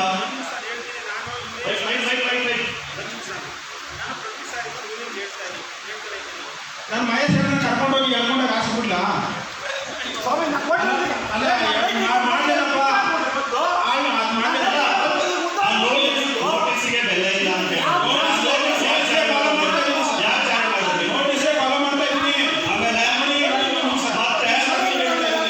ನಮ್ಮ ಯಾವ ಬೈಲಾದಲ್ಲಿ ಸುಸ್ತಿದಾರರು ಚರ್ಚೆಯಲ್ಲಿ ಭಾಗವಹಿಸಾಗಿಲ್ಲ ಅಂತಿದೆ. ಶಾಂತಿ ಬೈಲಾದಲ್ಲಿ ಅದು ಯಾವಾಗ ಅಮೆಂಡ್ಮೆಂಟ್ ಆಗಿದೆ? ದಯವಿಟ್ಟು ಆ ರೆಸಲ್ಯೂಷನ್ ಕಾಪಿಗೆ ಅಂಗೀಕಾರ ಆಗಿದೆಯಾ? ಅಲ್ಲ, ನಿಮ್ಮ ಹತ್ರ ಇಲ್ಲ ನಾನು ಕೊಡ್ತೀನಿ, ಅಂಗೀಕಾರ ಆಗಿಲ್ಲ. ನಾನು ಅದಕ್ಕೆ ಹೇಳಿದ್ದು ಈ ಹೇಳಿಕೆಗಳನ್ನ ದಾಖಲಿಸಿ ಅಂತೇಳಿ. ಅಂಗೀಕಾರ ಆಗಿಲ್ಲ. ನನ್ನ ಹತ್ರ ತಾವೇ ಗುರಿ ಕಳಿಸಿಕೊಟ್ಟಿರೋ ಕಾಪಿ ಇದೆ. ಅವತ್ತೇನು ಹೇಳ್ತೀನಿ, ಸಮಜಾಯಿಷಿ ಅಂತ ಹೇಳ್ತೀವಿ. ಆದರೆ ARA ಕಳಿಸ್ಬೇಕಾದ್ರೆ ಅಂಗೀಕರಿಸಿದೀವಿ ಅಂತ ತಪ್ಪು ಮಾಹಿತಿ ಕೊಟ್ಟಿದ್ದೀವಿ. ನಾನು ಯಾಕೆ ಸಭೆಯಲ್ಲಿ ಚರ್ಚೆ ಮಾಡ್ತಾ ಇದ್ದೀನಿ ಅಂತ ಹೇಳಿದ್ರೆ, ಇದು ಕ್ಲಾರಿಫೈ ಆಗೋದಿದ್ರೆ ಸಭೆನೇ ಆಗಿಲ್ಲ. ನಮ್ಮ ತಪ್ಪನ್ನ ಸರಿಪಡಿಸಲಿಕ್ಕೆ ಸಾಧ್ಯ ಆಗಿಲ್ಲ. ಹಾಗೆ ಇಲ್ಲ ಅಂದ್ರೆ ಮುಂದುವರೆದು ಕೋರ್ಟ್ ಇದೆ, ಮತ್ತೇನಿದೆ ಹೋಗೋಣ. ನಾವು ದಯವಿಟ್ಟು ಇದು ಮಾಹಿತಿ ಕೊಡಿ. ಈಗ ನಮಗೆ ಸಭೆಯಲ್ಲಿ ಲಭ್ಯವಿರ್ತಕ್ಕಂಥ ಬೈಲಾ ಪುಸ್ತಕದ ಪ್ರಕಾರ ಯಾವ ದಿನಾಂಕದಂದು ಅದು ಆಗಿದೆ ಅಂತ ನನ್ನ ಮಾಹಿತಿ ಕೊಡಿ. ಮಾಹಿತಿ ಕೊಟ್ಟಾದ್ಮೇಲೆ ಅಲ್ಲ, ಇನ್ನೆಲ್ಲ ಇದೆ. ಅವತ್ತಾಗಿಲ್ಲ. ನಾನು ಲಭ್ಯವಿರುವಂಥ ದಾಖಲಾತಿಗಳನ್ನ ಆಧಾರ 2013 ಸಾಲಿನಲ್ಲಿ ಅಧ್ಯಕ್ಷರ ಅನುಮತಿ ಮೇರೆಗೆ ಬರಬಹುದಾದ ಇತರ ವಿಷಯಗಳಲ್ಲಿ ಸದಸ್ಯರ ಅನಾರೋಗ್ಯ ಬಗ್ಗೆ ಮಾತಾಡ್ತೀವಿ. ಅವತ್ತು ಮಾನ್ಯ ಸದಸ್ಯರೊಬ್ಬರು ಇದ್ರ ಬಗ್ಗೆ ಪ್ರಸ್ತಾಪ ಮಾಡಿದಾಗ ಅಂದಿನ ಕಾರ್ಯದರ್ಶಿಗಳು ಏನಂತ ಹೇಳ್ತಾರೆ, ಮತ ಚಲಾವಣೆಗೆ ಮಾತ್ರ ಅವಕಾಶ ಇರೋದಿಲ್ಲ ಅಂತ ಹೇಳಿ ಒಂದು ಸಮಜಾಯಿಷಿಯನ್ನ ಮಾತ್ರ ಬರೀತೀರಿ ನೀವು. ಇದೇ ಕಾಪಿಯನ್ನ ಮುಂದುವರೆದು ಏನ್ ಮಾಡ್ತೀರಿ, ಅಧ್ಯಕ್ಷರ ಸಹಿ ಇಲ್ಲದೆ ARಗೆ ನಾವು ಮಂಡಿಸಿದ್ದೇವೆ ಹಾಗೂ ಅನುಮತಿಯನ್ನು ಪಡ್ಕೊಂಡಿದ್ದೇವೆ ಅಂತ ಹೇಳಿ ARಗೆ ಲೆಟರ್ ಬರೀತೀವಿ. ಇದು ತಪ್ಪಲ್ವಾ? ಆದೇಶ ಸಂಖ್ಯೆ ಸಹ ಹೇಳ್ತೀನಿ, 46/183/2013 ಸಾಲು 20 ಡಿಸೆಂಬರ್ 2013 ವಿಪನಿಯಮ ಸಂಖ್ಯೆ ಅಂತ ಹೇಳ್ತೀನಿ. ಮತ್ತೆ ಸಮಗ್ರ ತಿದ್ದುಪಡಿ ಅಂತ 2000 ಅದೇ ವಿಷಯ ತರ್ತೀರಿ 12/3. ಸಮಗ್ರ ತಿದ್ದುಪಡಿಯಲ್ಲಿ ಏನು ಹೇಳ್ತೀರಿ, ಸಹಕಾರಿ ನಿಬಂಧನೆಗಳಿಗೆ ಸಂಬಂಧಪಟ್ಟ ಹಾಗೆ ಇಂಗ್ಲಿಷಿಂದ ಕನ್ನಡಕ್ಕೆ ಟ್ರಾನ್ಸ್ಲೇಟ್ ಮಾಡ್ತೀವಿ ಅಂತ. ಅವೆರಡೂ ಲೂಪೋಲುಗಳನ್ನು ಇಟ್ಟುಕೊಂಡು ಅನಾವಶ್ಯಕವಾಗಿ ಸದಸ್ಯರ ಹಕ್ಕನ್ನು ಕಸ್ಕೊಳ್ಳುವಂತ ಕೆಲಸ ಆಗ್ತಿದೆ ಅಂತ ನಾನು ಆರೋಪ ಮಾಡ್ತೀನಿ. 2013ನೇ ಇಸ್ವಿನಲ್ಲಿ 30/9/2013 ಗುರುವಾರದಂದು ಕನಕಪುರ ರೋಟರಿ ಭವನದ ಸಭಾಂಗಣದಲ್ಲಿ ನಡೆದ ಸಂಘದ 12-13ನೇ ಸಾಲಿನ ಸರ್ವ ಸದಸ್ಯರ ಸಭೆಯ ನಡವಳಿಕೆಗಳು. ಅದರಲ್ಲಿ ದಾಖಲಾಗಿದೆ, ಕರ್ನಾಟಕ ಸಹಕಾರ ಸಂಘಗಳ ಕಾಯ್ದೆ 1959ಕ್ಕೆ ಇತ್ತೀಚೆಗೆ ತಂದಿರುವ ತಿದ್ದುಪಡಿಯನ್ನು ಸಂಘದ ಉಪನಿಯಮಗಳಲ್ಲಿ ಅಳವಡಿಸಿಕೊಳ್ಳುವ ಬಗ್ಗೆ ಉಪನಿಯಮಗಳಿಗೆ ತಂದಿರುವ ಸಮಗ್ರ ತಿದ್ದುಪಡಿಯನ್ನು ಕನ್ನಡ ಅವತರಣಿಕೆ ಮಂಜೂರು ಮಾಡುವುದು. ಸಮಗ್ರ ತಿದ್ದುಪಡಿ ಅಂತ ಅದು ನೋಟಿಸಲ್ಲೇ ಮೆನ್ಷನ್ ಆಗಿದೆ ಸರ್. ಕರ್ನಾಟಕ ಸಹಕಾರ ಸಂಘಗಳ ಕಾಯ್ದೆ 1959ಕ್ಕೆ ಇತ್ತೀಚೆಗೆ ತಂದಿರುವ ತಿದ್ದುಪಡಿಯನ್ನು ಅನುಸರಿಸಿ ಸಂಘದ ಉಪನಿಯಮಗಳನ್ನು ತಿದ್ದುಪಡಿಗೊಳಿಸುವುದು ಅನಿವಾರ್ಯವಾಗಿರುತ್ತದೆ ಹಾಗೂ ಈ ಬಗ್ಗೆ ಇಲಾಖಾ ಸುತ್ತೋಲೆ ಇದ್ದು ಸುತ್ತೋಲೆಯಲ್ಲಿ ನಿಗದಿಪಡಿಸಿದ ಅವಧಿಯಲ್ಲಿ ಸಂಘದಲ್ಲಿ ಹಾಲಿ ಚಾಲ್ತಿಯಲ್ಲಿರುವ ಉಪನಿಯಮಗಳಿಗೆ ಸಮಗ್ರ ತಿದ್ದುಪಡಿಯನ್ನು ತರುವುದು ಕಡ್ಡಾಯವಾಗಿರುತ್ತದೆ. ಕರ್ನಾಟಕ ಸಹಕಾರ ಸಂಘಗಳ ಕಾಯ್ದೆ 1959ರ ಸಮಗ್ರ ತಿದ್ದುಪಡಿ ಅನುಸರಿಸಿ ಸಂಘದ ಹಾಲಿ ಉಪನಿಯಮಕ್ಕೆ ಸಮಗ್ರ ತಿದ್ದುಪಡಿಯನ್ನು ತಂದು ಸಮಗ್ರ ತಿದ್ದುಪಡಿ ಉಪನಿಯಮವನ್ನು ಸಂಘದ ಆಡಳಿತ ಮಂಡಳಿ ಸಭೆಯಲ್ಲಿ ಮಂಡಿಸಿ ಅಂಶವಾದ ಕೂಲಂಕುಷವಾಗಿ ಚರ್ಚಿಸಿ ಒಪ್ಪಿ ಮಂಜೂರಾತಿ ಪಡೆದು ಈ ದಿನ ಮಹಾಸಭೆ ಮಂಜೂರಾತಿಗಾಗಿ ಮಂಡಿಸಲಾಯಿತು. ಹಾಲಿ ಸಂಘದಲ್ಲಿರುವ ಉಪನಿಯಮ ಆಂಗ್ಲ ಭಾಷೆಯಲ್ಲಿದ್ದು ಹಾಲಿ ಸಮಗ್ರ ತಿದ್ದುಪಡಿಯಾಗಿರುವ ಉಪನಿಯಮ ಸಂಪೂರ್ಣವಾಗಿ ಕನ್ನಡ ಭಾಷೆಯಲ್ಲಿರುತ್ತದೆ. ಒಟ್ಟು 1ರಿಂದ 122 ಅನುಕ್ರಮ ಖಂಡಿಕೆಗಳನ್ನು ಒಳಗೊಂಡಿರುತ್ತದೆ. ಸಂಘದ ಸದಸ್ಯರು ಬಯಸಿದಲ್ಲಿ ಸಂಘದ ಕೆಲಸದ ದಿನಗಳನ್ನು ಕಚೇರಿ ವ್ಯವಹಾರದ ವೇಳೆಯಲ್ಲಿ ಹೊರತುಪಡಿಸಿ ಸಂಘಕ್ಕೆ ಖುದ್ದು ಭೇಟಿ ನೀಡಿ ಪರಿಶೀಲಿಸಬಹುದಾಗಿದೆ. ಆದುದರಿಂದ ಮಂಜೂರಾತಿ ನೀಡಲು ಕೋರಲಾಯಿತು. ಸಭೆಯಲ್ಲಿ ಉಪಸ್ಥಿತರಿದ್ದ ಸದಸ್ಯರು ಈ ಬಗ್ಗೆ ಹೆಚ್ಚಿನ ಆಕ್ಷೇಪಣೆಯನ್ನು ಮಾಡದೆ ತಿದ್ದುಪಡಿಗೊಂಡ ಕಾನೂನಿನ ಮೇರೆಗೆ ರಚಿತವಾದ ಸಂಘದ ಉಪನಿಯಮಗಳಿಗೆ ಇಲಾಖಾ ಅನುಮೋದನೆ ಅವಶ್ಯಕತೆ ಇದೆ. ಯಾವುದೇ ಕಾನೂನುಬಾಹಿರ ಅಂಶಗಳನ್ನು ಉಪನಿಯಮದಲ್ಲಿ ಅಳವಡಿಸಿದಲ್ಲಿ ಇದಕ್ಕೆ ಕಾನೂನು ಮಾನ್ಯತೆ ಇರುವುದಿಲ್ಲ ಹಾಗೂ ಇಲಾಖೆಯಿಂದ ಮಂಜೂರಾತಿ ಕೊಡುವ ಸಾಧ್ಯತೆ ಇಲ್ಲ.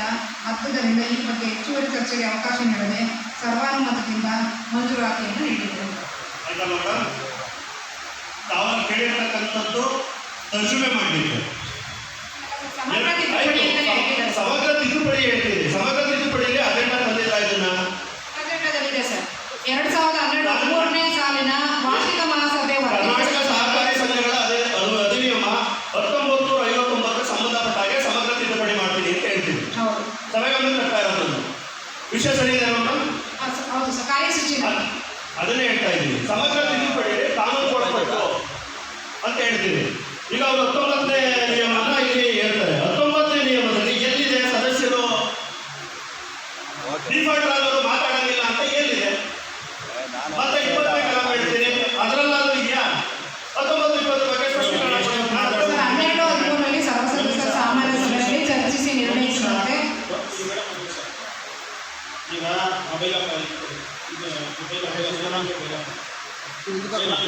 ಅಲ್ಲ, ನಾನು ಹೇಳ್ತಾ ಇರೋದು ಎಆರ್ಎ ತಪ್ಪಾಗಿ ಕೆಲಸಿದೆ ಅಂತ ಬಳ್ಳಾರಿಲ್ಲ ಅಂತ ಹೇಳ್ತಾ ಇಲ್ಲ. ಎಆರ್ ತಪ್ಪು ಮಾಡಿ ಅದನ್ನ ಅಪ್ಲೋಡ್ ಮಾಡಿದ್ರೆ ಸಂಬಂಧಪಟ್ಟವರು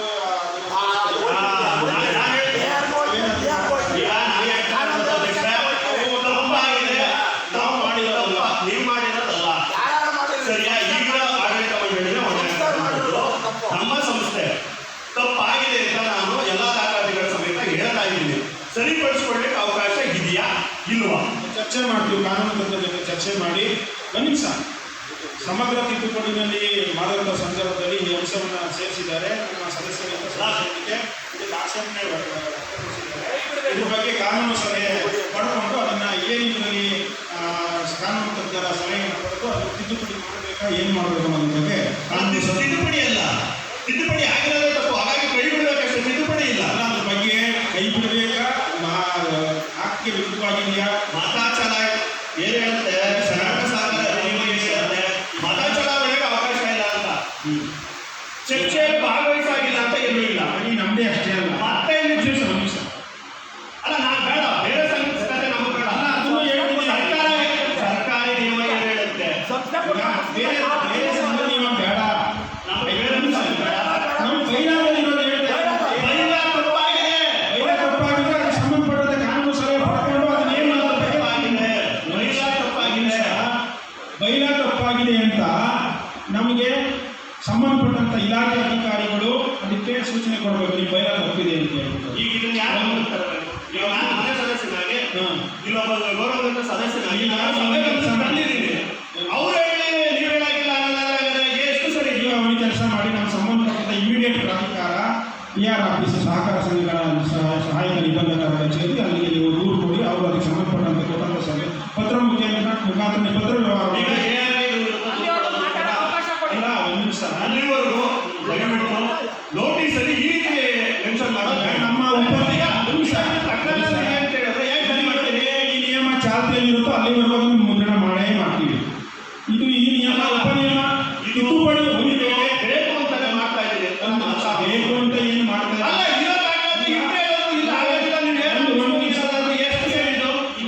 ಒಂದು ನಿಮಿಷ. ಇವತ್ತು ಮುದ್ರಣ ಮಾಡಿರೋದಲ್ಲ, ಅದು 10 ವರ್ಷಗಳಿಂದ ತಪ್ಪಾಗಿದೆ. ನೋಡೋಣ. ನೀವು ಹೇಳಿದ್ರೆ ನಂತರ ಬಳಸಕ್ಕಾಗಲ್ಲ. ನಾನು ಹೇಳೋದು ನೀವು ಲಿಖಿತವಾಗಿ ನನ್ನಿಂದ ಬೇಕಾದ್ರೆ ದೂರ ತಗೊಳ್ಳಿ. ನೋಡೋಣ. ನಿಮ್ಮ ಆಡಳಿತ ಮಂಡಳಿ ಚರ್ಚೆ ಮಾಡಿ ನಾನು ಏನು ಕೊಡಿ. ಅದು ನೀವು ಏನು ಹೋಗಿ ಅಂತ ಹೇಳೋದಾದ್ರೆ ಈಗ ನಮ್ಮ ಇಮಿಡಿಯೇಟ್ ಅವರೇ ತಾನೇ ಅಪ್ರೂವ್ ಮಾಡ್ಕೊಟ್ಟಿರೋದು. ಅದು ಅವ್ರಿಗೆ ತಪ್ಪು ಮಾಹಿತಿ ನೀವು ಕಳಿಸಿದ್ರೆ ನಾನು ಹೇಳ್ತಾ ಇದ್ದೀನಿ. ತಪ್ಪು ಮಾಹಿತಿ ಕಳಿಸಿದ್ರೆ ಮಾಹಿತಿ ಅದು ನೋಡೋಣ. ನೀವೇ ಎಲ್ಲ ಸರಿ, ಅದನ್ನ ಈಗ ಈ ರೀತಿ ಒಂದು ವಿಷಯ ಬಂದಿದೆ, ಲಿಖಿತವಾಗಿ ಆಡಳಿತ ಮಂಡಳಿಗೆ ದೂರ ತಗೊಳ್ಳಿ. ಮಾನ್ಯ ಸದಸ್ಯರೇ, ತಾವು ಹೇಳ್ತಾ ಇರ್ತಕ್ಕಂಥದ್ದು ಕಾನೂನು ಅಡಿಯಲ್ಲಿ ಸಹಕಾರ ಸಂಘದ ಏನು ನಿಯಮಗಳಿದ್ದಾವೆ ಅದರಲ್ಲಿ ಸೆಕ್ಷನ್ 20 ಪ್ರಕಾರ ಒಬ್ಬ ಅನರ್ಹ ಯಾವ ಡಿಫಾಲ್ಟರ್ ಇದ್ದಾರೆ ಅವರು ಸಭೆಯಲ್ಲಿ ಇರತಕ್ಕಂಥ ಮತ ಚಲಾಯಿಸಲಿಕ್ಕೆ ಹಕ್ಕಿಲ್ಲ ಅನ್ನೋದನ್ನು ಸ್ಪಷ್ಟವಾಗಿ ಇದೆ. ಅಷ್ಟೇ ಇರೋದು. ನಂತರ ಇದು ಬೈಲಾದಲ್ಲಿ ತಿದ್ದುಪಡಿ ಆಗಿರ್ತಕ್ಕಂಥದ್ದು. ತಾವು ಹೇಳ್ತಾ ಇರ್ತಕ್ಕಂಥದ್ದು ನಾವು ಅವರಿಗೆ ತಪ್ಪು ಮಾಹಿತಿ ಕೊಟ್ಟಿದ್ವಿ ಅಂತ ತಮ್ಮ ಹಾಗಾಗಿ ಇದು ಸಂವಿಧಾನ ನಾನು ಹೇಳೋದು ಈಗ ಅವರೇ ಓದುದು ಸಮಗ್ರ ತಿದ್ದುಪಡಿಯಲ್ಲಿ ಏನು ಹೇಳ್ತಿದೆ, ಕಾನೂನು ಏನು ಬರ್ತಾ ಇದೆ 1959 ಅದನ್ನ ತಿದ್ದುಪಡಿ ಮಾಡಿ ಇಂಗ್ಲಿಷಲ್ಲಿರ್ತಕ್ಕಂತಹ ಮೂಲವನ್ನು ಕನ್ನಡಕ್ಕೆ ತರ್ಜುಮೆ ಮಾಡ್ತಿದೆ ಅಂತ ಅಷ್ಟೇ ಹೇಳ್ತೀನಿ. ತರ್ಜುಮೆ ಜೊತೆಗೆ ಈಗ ತಾವು ಹೇಳ್ತಾ ಅನಾವಶ್ಯಕವಾಗಿ ಅದನ್ನು ಪ್ರಸ್ತಾಪ ಮಾಡಿ ತಪ್ಪು ಮಾಹಿತಿ ಕೊಟ್ಟಿದ್ದೀವಿ. ನೀವು ವೋಟಿಂಗ್ ಮಾಡೋದು ಸರಿ, ಇದಕ್ಕೆ ದಯವಿಟ್ಟು ನೀವು ವಾಪಸ್ ತಗೊಳ್ಳೇಬೇಕು. ತಗೊಳ್ಳೇಬೇಕು ಅಂತ ಒತ್ತಾಯ ಮಾಡೋದು ಒಂದು. ಆದರೆ ಆಯ್ತು, ನಿಮಗೆ ಎಲ್ಲ ರೀತಿಯಾದಂಥ ಹಕ್ಕು ಮಾಡಿದೆ ಅಂತಾನೆ ನಾನು ಸಭೆಯನ್ನು ಆಯಿತು. ಅದನ್ನ ನೀವು ನಿಮ್ಮ ಹಕ್ಕು ಒತ್ತಾಯ ನಾವು ಮಾಡಿದ್ದೀವಿ ಅಂತಲೇ ಇದ್ರೂ ಕೂಡ ಯಾವುದು ಸರಿ ಯಾವುದು ತಪ್ಪು ಅನ್ನೋದನ್ನ ವಿಶ್ಲೇಷಣೆ ಮಾಡಬೇಕಾಗಿದೆ. ಕೊಡಿ ತಪ್ಪೇನಿಲ್ಲ, ನೀವು ಕೊಡಿ, ಅದನ್ನು ಕೂಡ ನಾವು ಪ್ರಸ್ತಾವನೆ ಮಾಡಿ ಯಾವುದು ಸರಿ ಯಾವುದು ತಪ್ಪು ಅನ್ನೋದನ್ನ ವಿಶ್ಲೇಷಣೆ ಮಾಡಿ ಮಾಡೋದಾಗುತ್ತೆ. ಹೇಳಿ. ಆಡಳಿತ ಮಂಡಳಿಯ ಸದಸ್ಯರುಗಳು ತೀರ್ಮಾನ ತಗೊಂಡು ಏನೋ ವಿಭಾಗಗಳು ಸರ್ವ ಸದಸ್ಯರ ಮೇಲೆ ಮಾಡಬಾರದು ಅಂತ ಆಡಳಿತ ಮಂಡಳಿ ಸದಸ್ಯರು ತೀರ್ಮಾನ ತಗೊಂಡು 11 ಜನ ಮಾಡಿ ಹೇಳಿ ಅಲ್ವಾ? ಅದು ಫೆಡರೇಷನ್ ತಗೊಂಡೆ ಅಲ್ಲ, ನಾನು 15 ವರ್ಷದಿಂದ ಓಟ್ ಕೊಡ್ಕೊಂಡಿದ್ದೀನಿ. 15 ಈಗ ನೀವು ಅರ್ಜಿ ಕೊಡಿ, ನಮ್ಮ ಬೋರ್ಡಲ್ಲಿ ಎಂಡರ್ಸ್ಮೆಂಟ್ ಕೊಡ್ತೀವಿ. ಇದು 10 ವರ್ಷದಿಂದ ತಿದ್ದುಪಡಿಯಾಗಿ ಅವತ್ತು AR ಸೈನ್ ಮಾಡಿರೋ ಕಾಪಿ ಎಲ್ಲರಿಗೂ ಸಮಯ ಆಗಿದೆ. ಯಾಕಂದ್ರೆ ಸಮಯ ಮಾಡಲಿಕ್ಕೆ ಇಷ್ಟ ಇಲ್ಲ. ಬೇಡ, ನೇರ ವಿಷಯ ಹೇಳಿ. ಈಗ ತಪ್ಪು ಆಗೋಗಿದೆ, ಇದನ್ನ ಯಾವ ರೀತಿ ಸರಿಪಡಿಸಿ ತಪ್ಪು ಆಗಿದೆ ಅಲ್ಲ. ಈಗ ಕಬಾರಾಜಿಯವರು ಓದಿದ್ದು ಅದನ್ನೇ, ಆ ಕಾಪಿನೇ ನನ್ನ ಹತ್ರ ಇರೋದು. ಆ ಕಾಪಿ ಆದಾದ್ಮೇಲೆ ತಪ್ಪು ಸರಿ ತೀರ್ಮಾನ ಮಾಡೋದು ಯಾರು? ನಾವು ಅಲ್ಲಿಗೆ ಹೋಗೋಣ.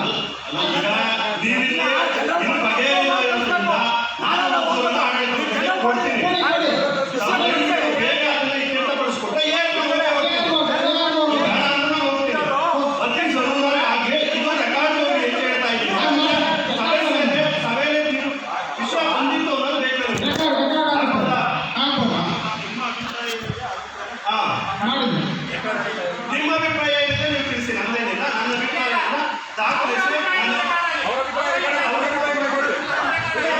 ರೆಕಾರ್ಡ್ ಮಾಡಿ ನನಗೆ ನೀವು ಅದ್ರ ಕಾಪಿ ಕೊಡಿ. ಮತ್ತೆ ಇದ್ರ ಬಗ್ಗೆ ಒಂದು ದೂರು ತಗೊಂಡು ಅದಕ್ಕೊಂದು ನಿರ್ಧಾರ ಕೊಡಿ. ನೀವು ಬೇಡ ಅಂತ ಹೇಳೋದು ನಾನು ನಾನೆಲ್ಲ ಕಾರಣ ಅವರೇ ಕಳಿಸ್ತೆ, ಅವರೇ ಜನ ಮಾಡಿ ಅವರೇ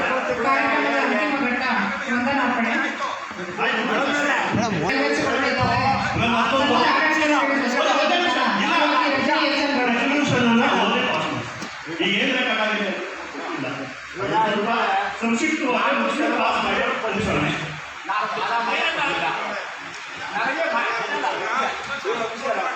ನಾನು ವಾದ ಮಾಡಕ್ಕೆ ಬಂದಿದ್ದೆ ಅರ್ಜಿಗಳನ್ನ. ನಾನು ಒಬ್ಬ ಒಬ್ಬ ಸದಸ್ಯನಾಗಿ ಏನು ಅಟೆಂಡ್ ಆಗಬೇಕು ಅಟೆಂಡ್ ಆಗಿದ್ದೀನಿ. ನಾನು ಕೊಟ್ಟಂತ ಇದನ್ನ ಮೇಡಮ್ ವಂದನಾರ್ಪಣೆ ಅಲ್ಲ, ವಂದನಾರ್ಪಣೆ ಮುಂಚೆ ರೆಸಲ್ಯೂಷನ್ ಓದಿ. ಏನೇನು ಯಾರ್ಯಾರು ಏನು ಮಾಡಿದ್ರೆ ರೆಸಲ್ಯೂಷನ್ ಓದಿ. ಪದೇ ಪದೇ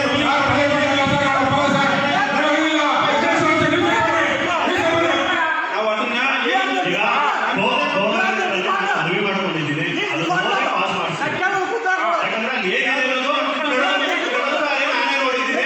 ನಾವು ಹೇಳಿದ್ರು ಅಲ್ಲಿ ರೆಸಲ್ಯೂಷನ್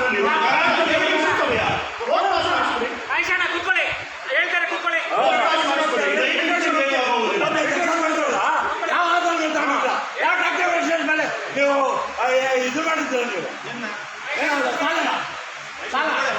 ನೀವು ಸಮಯ ವ್ಯರ್ಥ ಓದಿಸಿ ರೆಸಲ್ಯೂಷನ್ ಓದ್ತಿ ಮೇಡಮ್. ನೀವಲ್ಲ ವಂದನಾರ್ಪಣೆ ರೆಸಲ್ಯೂಷನ್ ಓದ್ತಿ. ಅಲ್ಲ ರೆಸಲ್ಯೂಷನ್ ಓದ್ತೀನಿ. ಏನಾಗಿದೆ ಸರ್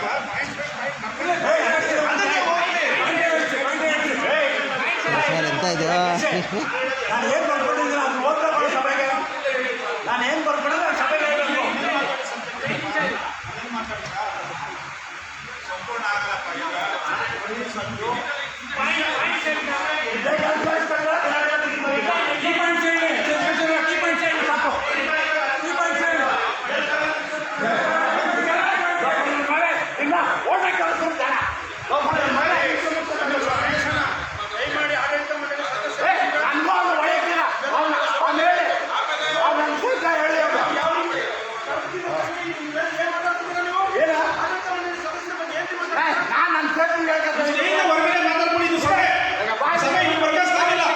ಇದು ಸಭೆ ಬರ್ಕಸ್ತಾಗಿಲ್ಲ ರೀ. ಸಭೆ ಇದು ಸಭಾಗೃಹಗಳು ಕಾಪಾಡಿ ನೋಡಿ. ಒಂದು ನಿಮಿಷ ರೂಲಿಂಗ್ ಕೊಡ್ತಾ ಇದ್ದೀನಿ. ಮಹೇಶ್ ಅವರು ಮತ್ತು ದರ್ಶನ್ ಅವರು ಏನು ವಿಚಾರ ಪ್ರಸ್ತಾಪ ಮಾಡಿದ್ದಾರೆ ಅವರು ಸುಸ್ಥಿರವಾಗಿರೋದ್ರಿಂದ ಆ ಎಲ್ಲ ಕರ್ತವ್ಯಗಳನ್ನ ಈ ಸಭೆಯಿಂದ ಹೊರಗಡೆ ತೆಗಿತಾ ಇದ್ದೀವಿ. ಉಳಿದ ವೇದಿಕೆ ಪ್ರಸ್ತಾಪ ಮಾಡಿ ಅವ್ರು ಮಾತಾಡಿರ್ತಕ್ಕಂಥ ವಿಚಾರಗಳನ್ನ ಈ ಸಭೆಯಲ್ಲಿ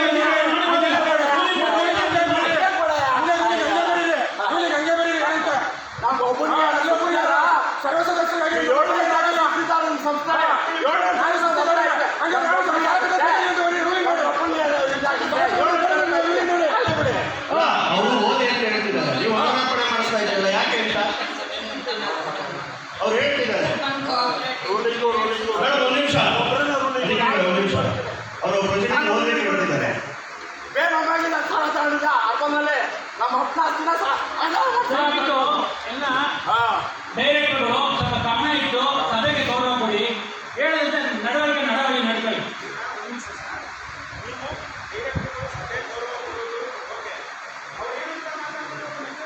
ನಮ್ಮ ಸ್ನೇಹಿತ ಹೇಳಿದ್ರಿ ಕಣ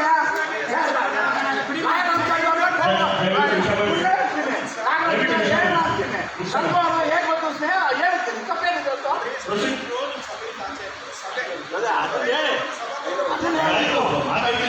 ಮುಂದೆ ಹೇಳ್ಬೇಡಿ ಅಂತ ಹೇಳಿದ್ವಿ. ಒಟ್ಟ 3 ಪಾಯಿಂಟ್ಸ್ ಓದಿ ಏನಾಗಿದೆ ಅಂತ ಹೇಳಿ.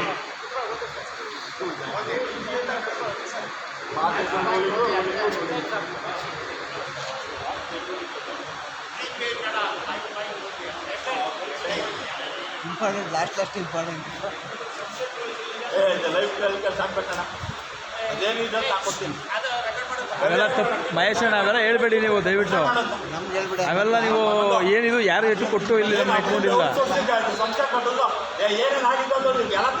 ಅವೆಲ್ಲ ನೀವು ಹೇಳ್ಬೇಡಿ ದಯವಿಟ್ಟು. ನಾವು ಕೊಡ್ತೀವಿ ಮಾಡ್ತೀವಿ ಅಂತ.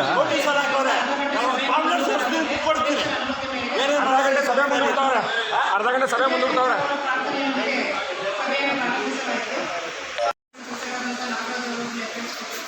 ದರ್ಶನ್ ಸೈಡಿಗೆ ಬಾ. ಎಲ್ಲ ಸದಸ್ಯಗಳಿಂದ ಉದ್ಘಾಟನೆ ನೆರವೇರುತ್ತದೆ. 2023-24 ಸಾಲಿನ ಮಹಿಳಾ ಸದಸ್ಯರ ಪಟ್ಟಿಯನ್ನು ಉಪಾಧ್ಯಕ್ಷರಾದ ಶ್ರೀ ಸಿದ್ದರಾಮಯ್ಯವರು ಸಭೆಗೆ ಓದಿ ತಿಳಿಸಿರುತ್ತಾರೆ. ಪ್ರಾಸ್ತಾವಿಕ ನುಡಿ ಶ್ರೀ ಸೈಡ್ ಬರ.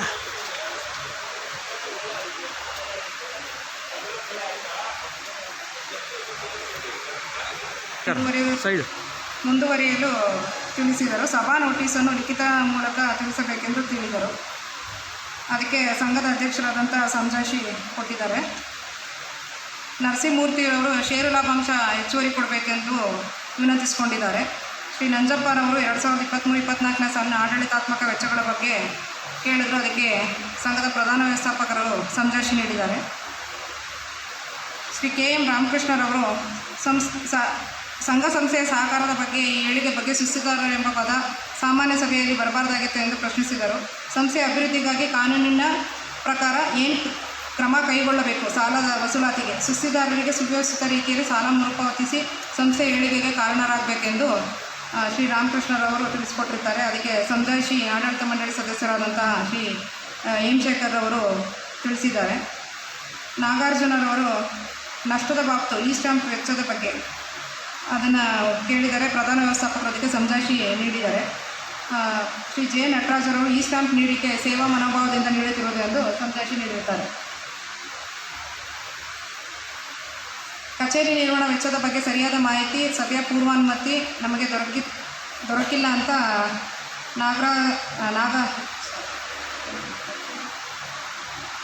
ನಾಗಾರ್ಜುನರವರು ತಿಳಿಸಿರ್ತಾರೆ. ಕನಿಷ್ಠ 1 ತಿಂಗಳ ಮುಂಚಿತವಾಗಿ ತಿಳಿಸಿದರು.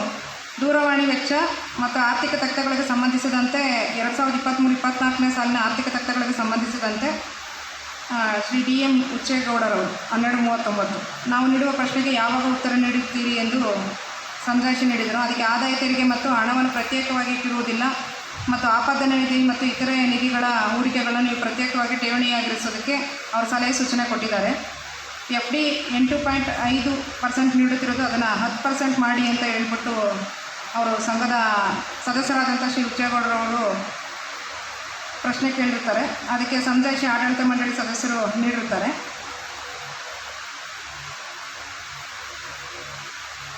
ಡೆತ್ ಫಂಡ್ ಸರ್ವ ಸದಸ್ಯರ ಸಾಮಾನ್ಯ ಸಭೆ ನಿರ್ಧಾರಗಳಂತೆ ಹಾಗೂ ಆಡಳಿತ ಮಂಡಳಿ ಸದಸ್ಯರ ನಿರ್ಣಯದಂತೆ ರು 10,000ಗಳ ಮರಣ ಪರಿಹಾರ ನಿಧಿಯನ್ನು ಘೋಷಿಸಲಾಯಿತು. ಅದು ಹೇಳಿದೆ ಸರ್. ಸರ್ವ ಸದಸ್ಯರ ಸಭೆ ನಿರ್ಣಯದಂತೆ ಹಾಗೂ ಆಡಳಿತ ಮಂಡಳಿ ಸಭೆ ನಿರ್ಣಯದಂತೆ ರು 10,000 ಮರಣ ಪರಿಹಾರ ನಿಧಿಯನ್ನು ಘೋಷಿಸಲಾಯಿತು.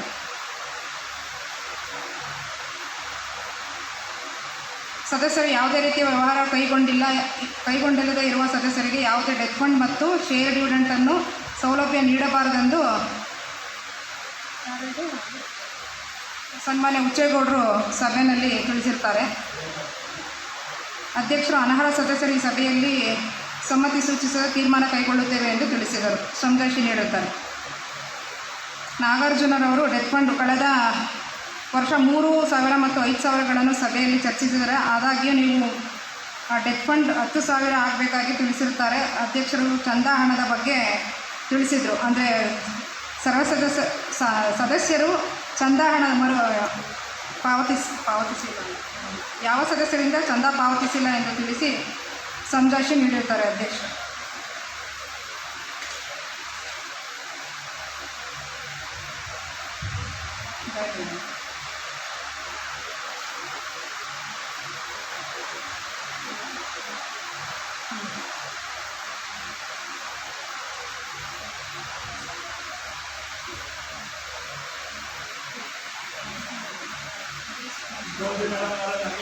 ಸದಸ್ಯರಾದಂಥ ಮಂಜುನಾಥ್ರವರು ತಾತ್ಕಾಲಿಕವಾಗಿ ಅಮಾನತು ಸಿಬ್ಬಂದಿಯವರ ಮೇಲೆ ಹೈಕೋರ್ಟ್ನಲ್ಲಿ ಕೇಸ್ ದಾಖಲಾಗಿರೋದು ವಜಾ ಆಗಿರೋದಿಲ್ಲ ಅಂತ ಅನ್ನೋದ ಮಾಹಿತಿನ ಸದಸ್ಯರ ಸಭೆಗೆ ತಿಳಿಸಿರುತ್ತಾರೆ. DM ಉಚ್ಚೇಗೌಡರವರು ಆಂತರಿಕ ಲೆಕ್ಕ ಪರಿಶೋಧನಾ ವೆಚ್ಚ 10 ಲಕ್ಷಗಳ ಬಗ್ಗೆ ಮಾಹಿತಿಯನ್ನು ಕೇಳಿರುತ್ತಾರೆ. ಸುಸ್ತಿದಾರ ಪಟ್ಟಿಯನ್ನು ಪ್ರಕಟಿಸುವುದಾಗಿ ತಿಳಿಸಿದ್ದಾರೆ. ಆದರೆ ಯಾವುದೇ ಸುಸ್ತಿದಾರ ಪಟ್ಟಿಯನ್ನು ದಿನಪತ್ರಿಕೆಯಲ್ಲಿ ಪ್ರಕಟಿಸಿರುವುದಿಲ್ಲ ಎಂದು ಪ್ರಶ್ನಿಸಿರುತ್ತಾರೆ. ಸಾಲ ವಸೂಲಾತಿ ಬಗ್ಗೆ ಸೂಕ್ತ ಕ್ರಮ ಮಾಹಿತಿ ಸಲ್ಲಿಸಿ ಸಂಘಕ್ಕೆ ನಷ್ಟವಾಗದಂತೆ ಸಾಲಗಾರರಿಗೆ ತೊಂದರೆಯಾಗದಂತೆ ವಸೂಲಿ ಮಾಡಬೇಕೆಂದು ತಿಳಿಸಿರುತ್ತಾರೆ. FDಗಳ ಬಡ್ಡಿದರ ಹೆಚ್ಚಿಗೆ ಮಾಡಬೇಕು.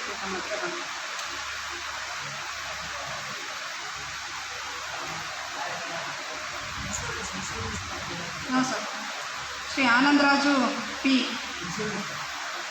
RBI ರೂಲ್ಸ್ ಪ್ರಕಾರ ಸಾಲದ ಅವಧಿ ಮುಗಿದ ಮೇಲೆ ಸೂಕ್ತ ಕ್ರಮ ಕೈಗೊಳ್ಳಬೇಕು, ಸಾಲವನ್ನು ಸಕಾಲದಲ್ಲೇ ವಸೂಲಿ ಮಾಡಬೇಕು ಅಂತ ಅಂದ್ಬಿಟ್ಟು ಸಲಹೆ ಕೊಟ್ಟಿದ್ದಾರೆ.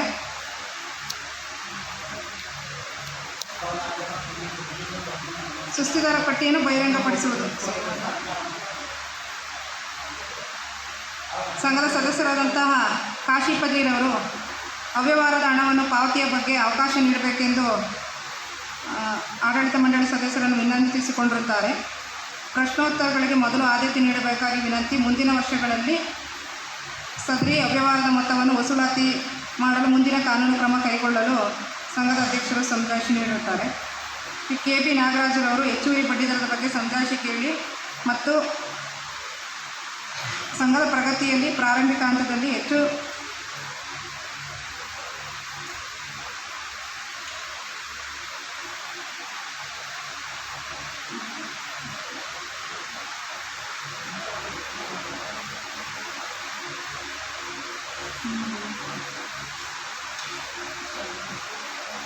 ಮಹದೇವಸ್ವಾಮಿರವರು ಸರ್ವ ಸದಸ್ಯರಿಗೆ ಗುಂಪು ವಿಮೆ ನೀಡಬೇಕೆಂದು ಅಪಘಾತ ಗುಂಪು ವಿಮೆ ಅಳವಡಿಸಬೇಕೆಂದು ಸರ್ವ ಸದಸ್ಯರಿಗೆ ಆಡಳಿತ ಮಂಡಳಿ ಸದಸ್ಯರಿಗೆ ಸಲಹೆಯನ್ನು ನೀಡಿರುತ್ತಾರೆ. ಅದಕ್ಕೆ CEO ಸಮಜಾಯಿಷಿ ನೀಡಿರುತ್ತಾರೆ. ಡಿಫ್ರೆಂಟ್ ಏಜ್ ಗ್ರೂಪು ಇದರ ಬಗ್ಗೆ ಮಾಹಿತಿ ಪಡೆದು ಮುಂದಿನ ಕ್ರಮ ಅನುಸರಿಸಲಾಗುವುದು ಎಂದು 23-24ನೇ ಸಾಲಿನ ಲಾಭ ಹಂಚಿಕೆ ವರದಿ. ಶ್ರೀ ಮೋಹನ್ ಕುಮಾರ್ ಅವರು ಸಂಘದ ಸದಸ್ಯರು ಅದು ಹೇಳ್ತೀನಿ ಸರ್. ಮೋಹನ್ ಕುಮಾರ್ ಅವರು ಸಭೆಗೆ ಅರ್ಜಿ ನೀಡದಿರುವ ಬಗ್ಗೆ ವಿಶೇಷವಾಗಿ ಆಡಳಿತ ಮಂಡಳಿ ಸಭೆ ಸರ್ವ ಸದಸ್ಯರ ಸಾಮಾನ್ಯ ಸಭೆ ನಡವಳಿಕೆಯಲ್ಲಿ ತಿಳಿಸಿರುತ್ತೀರಿ ಅನ್ನೋದಕ್ಕೆ ಅಧ್ಯಕ್ಷರು ಸಂದೇಶ ನೀಡಿದ್ದಾರೆ. ಅದಕ್ಕೆ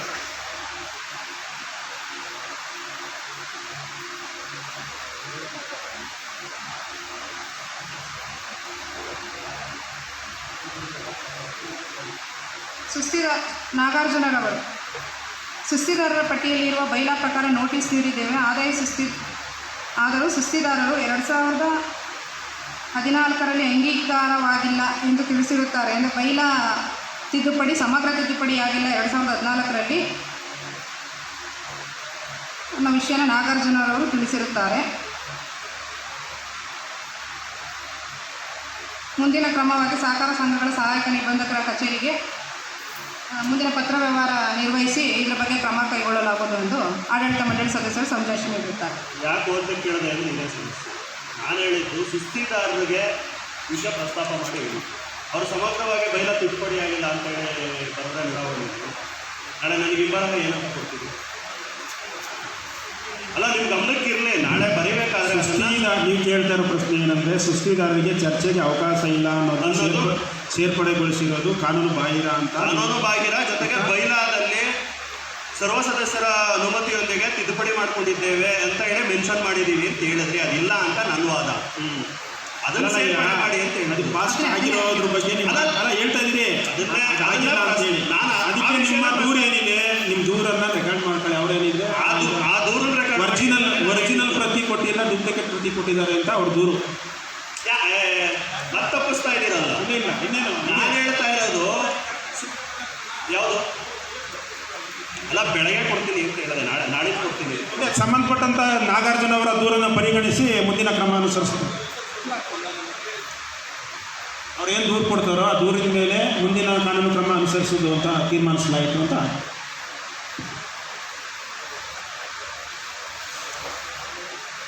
ಒಂದು ವರ್ಷ ಆಯಿತು ಮುಖ್ಯ ವ್ಯವಸ್ಥಾಪಕರು ರಿಟೈರ್ ಆಗಿ. ಅದ್ರ ಬಗ್ಗೆ ಆಡಳಿತ ಮಂಡಳಿ ಹೊಸದಾಗಿ ನೇಮಕ ಮಾಡ್ಕೊಂಡಿಲ್ಲ. ಅದ್ರ ಕಡೆ ಗಮನ ಕೊಡಿ. ಅವ್ರಿಗೆ ಭಾರ ಜಾಸ್ತಿ ಆಗಿದೆ, ಅವ್ರಿಗೆ ಕಮ್ಮಿ ಮಾಡಿ ಅಂತ ಕೇಳ್ಕೊಳ್ತೀವಿ. ಕಾನೂನು ಪ್ರಕ್ರಿಯೆಗಳು ಚಾಲ್ತಿಯಲ್ಲಿರೋದ್ರಿಂದ ಅದರ ಇದಕ್ಕೆ ಒಳಪಟ್ಟು ಮುಂದಿನ ಕ್ರಮ ಅನುಸರಿಸಲಾಗುವುದು. ಧನ್ಯವಾದಗಳು ಸರ್. ಮುಂದಿನ ಕಾರ್ಯಕ್ರಮದ ಅಂತಿಮ ಘಟ್ಟ ಸರ್. ಹೇಳಿ ಸರ್.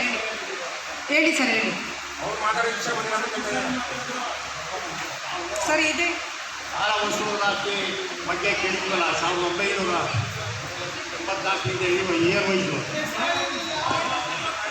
ಚಿಕ್ಕಪುಟ್ಟಯ್ಯನವರು ಹೆಸರು ಹೇಳಿರಲಿಲ್ಲ. ಇನ್ನೊಂದ್ಸರಿ ಬರ್ಕೊಳ್ಳಿ ಚಿಕ್ಕಪುಟ್ಟಯ್ಯನವರು.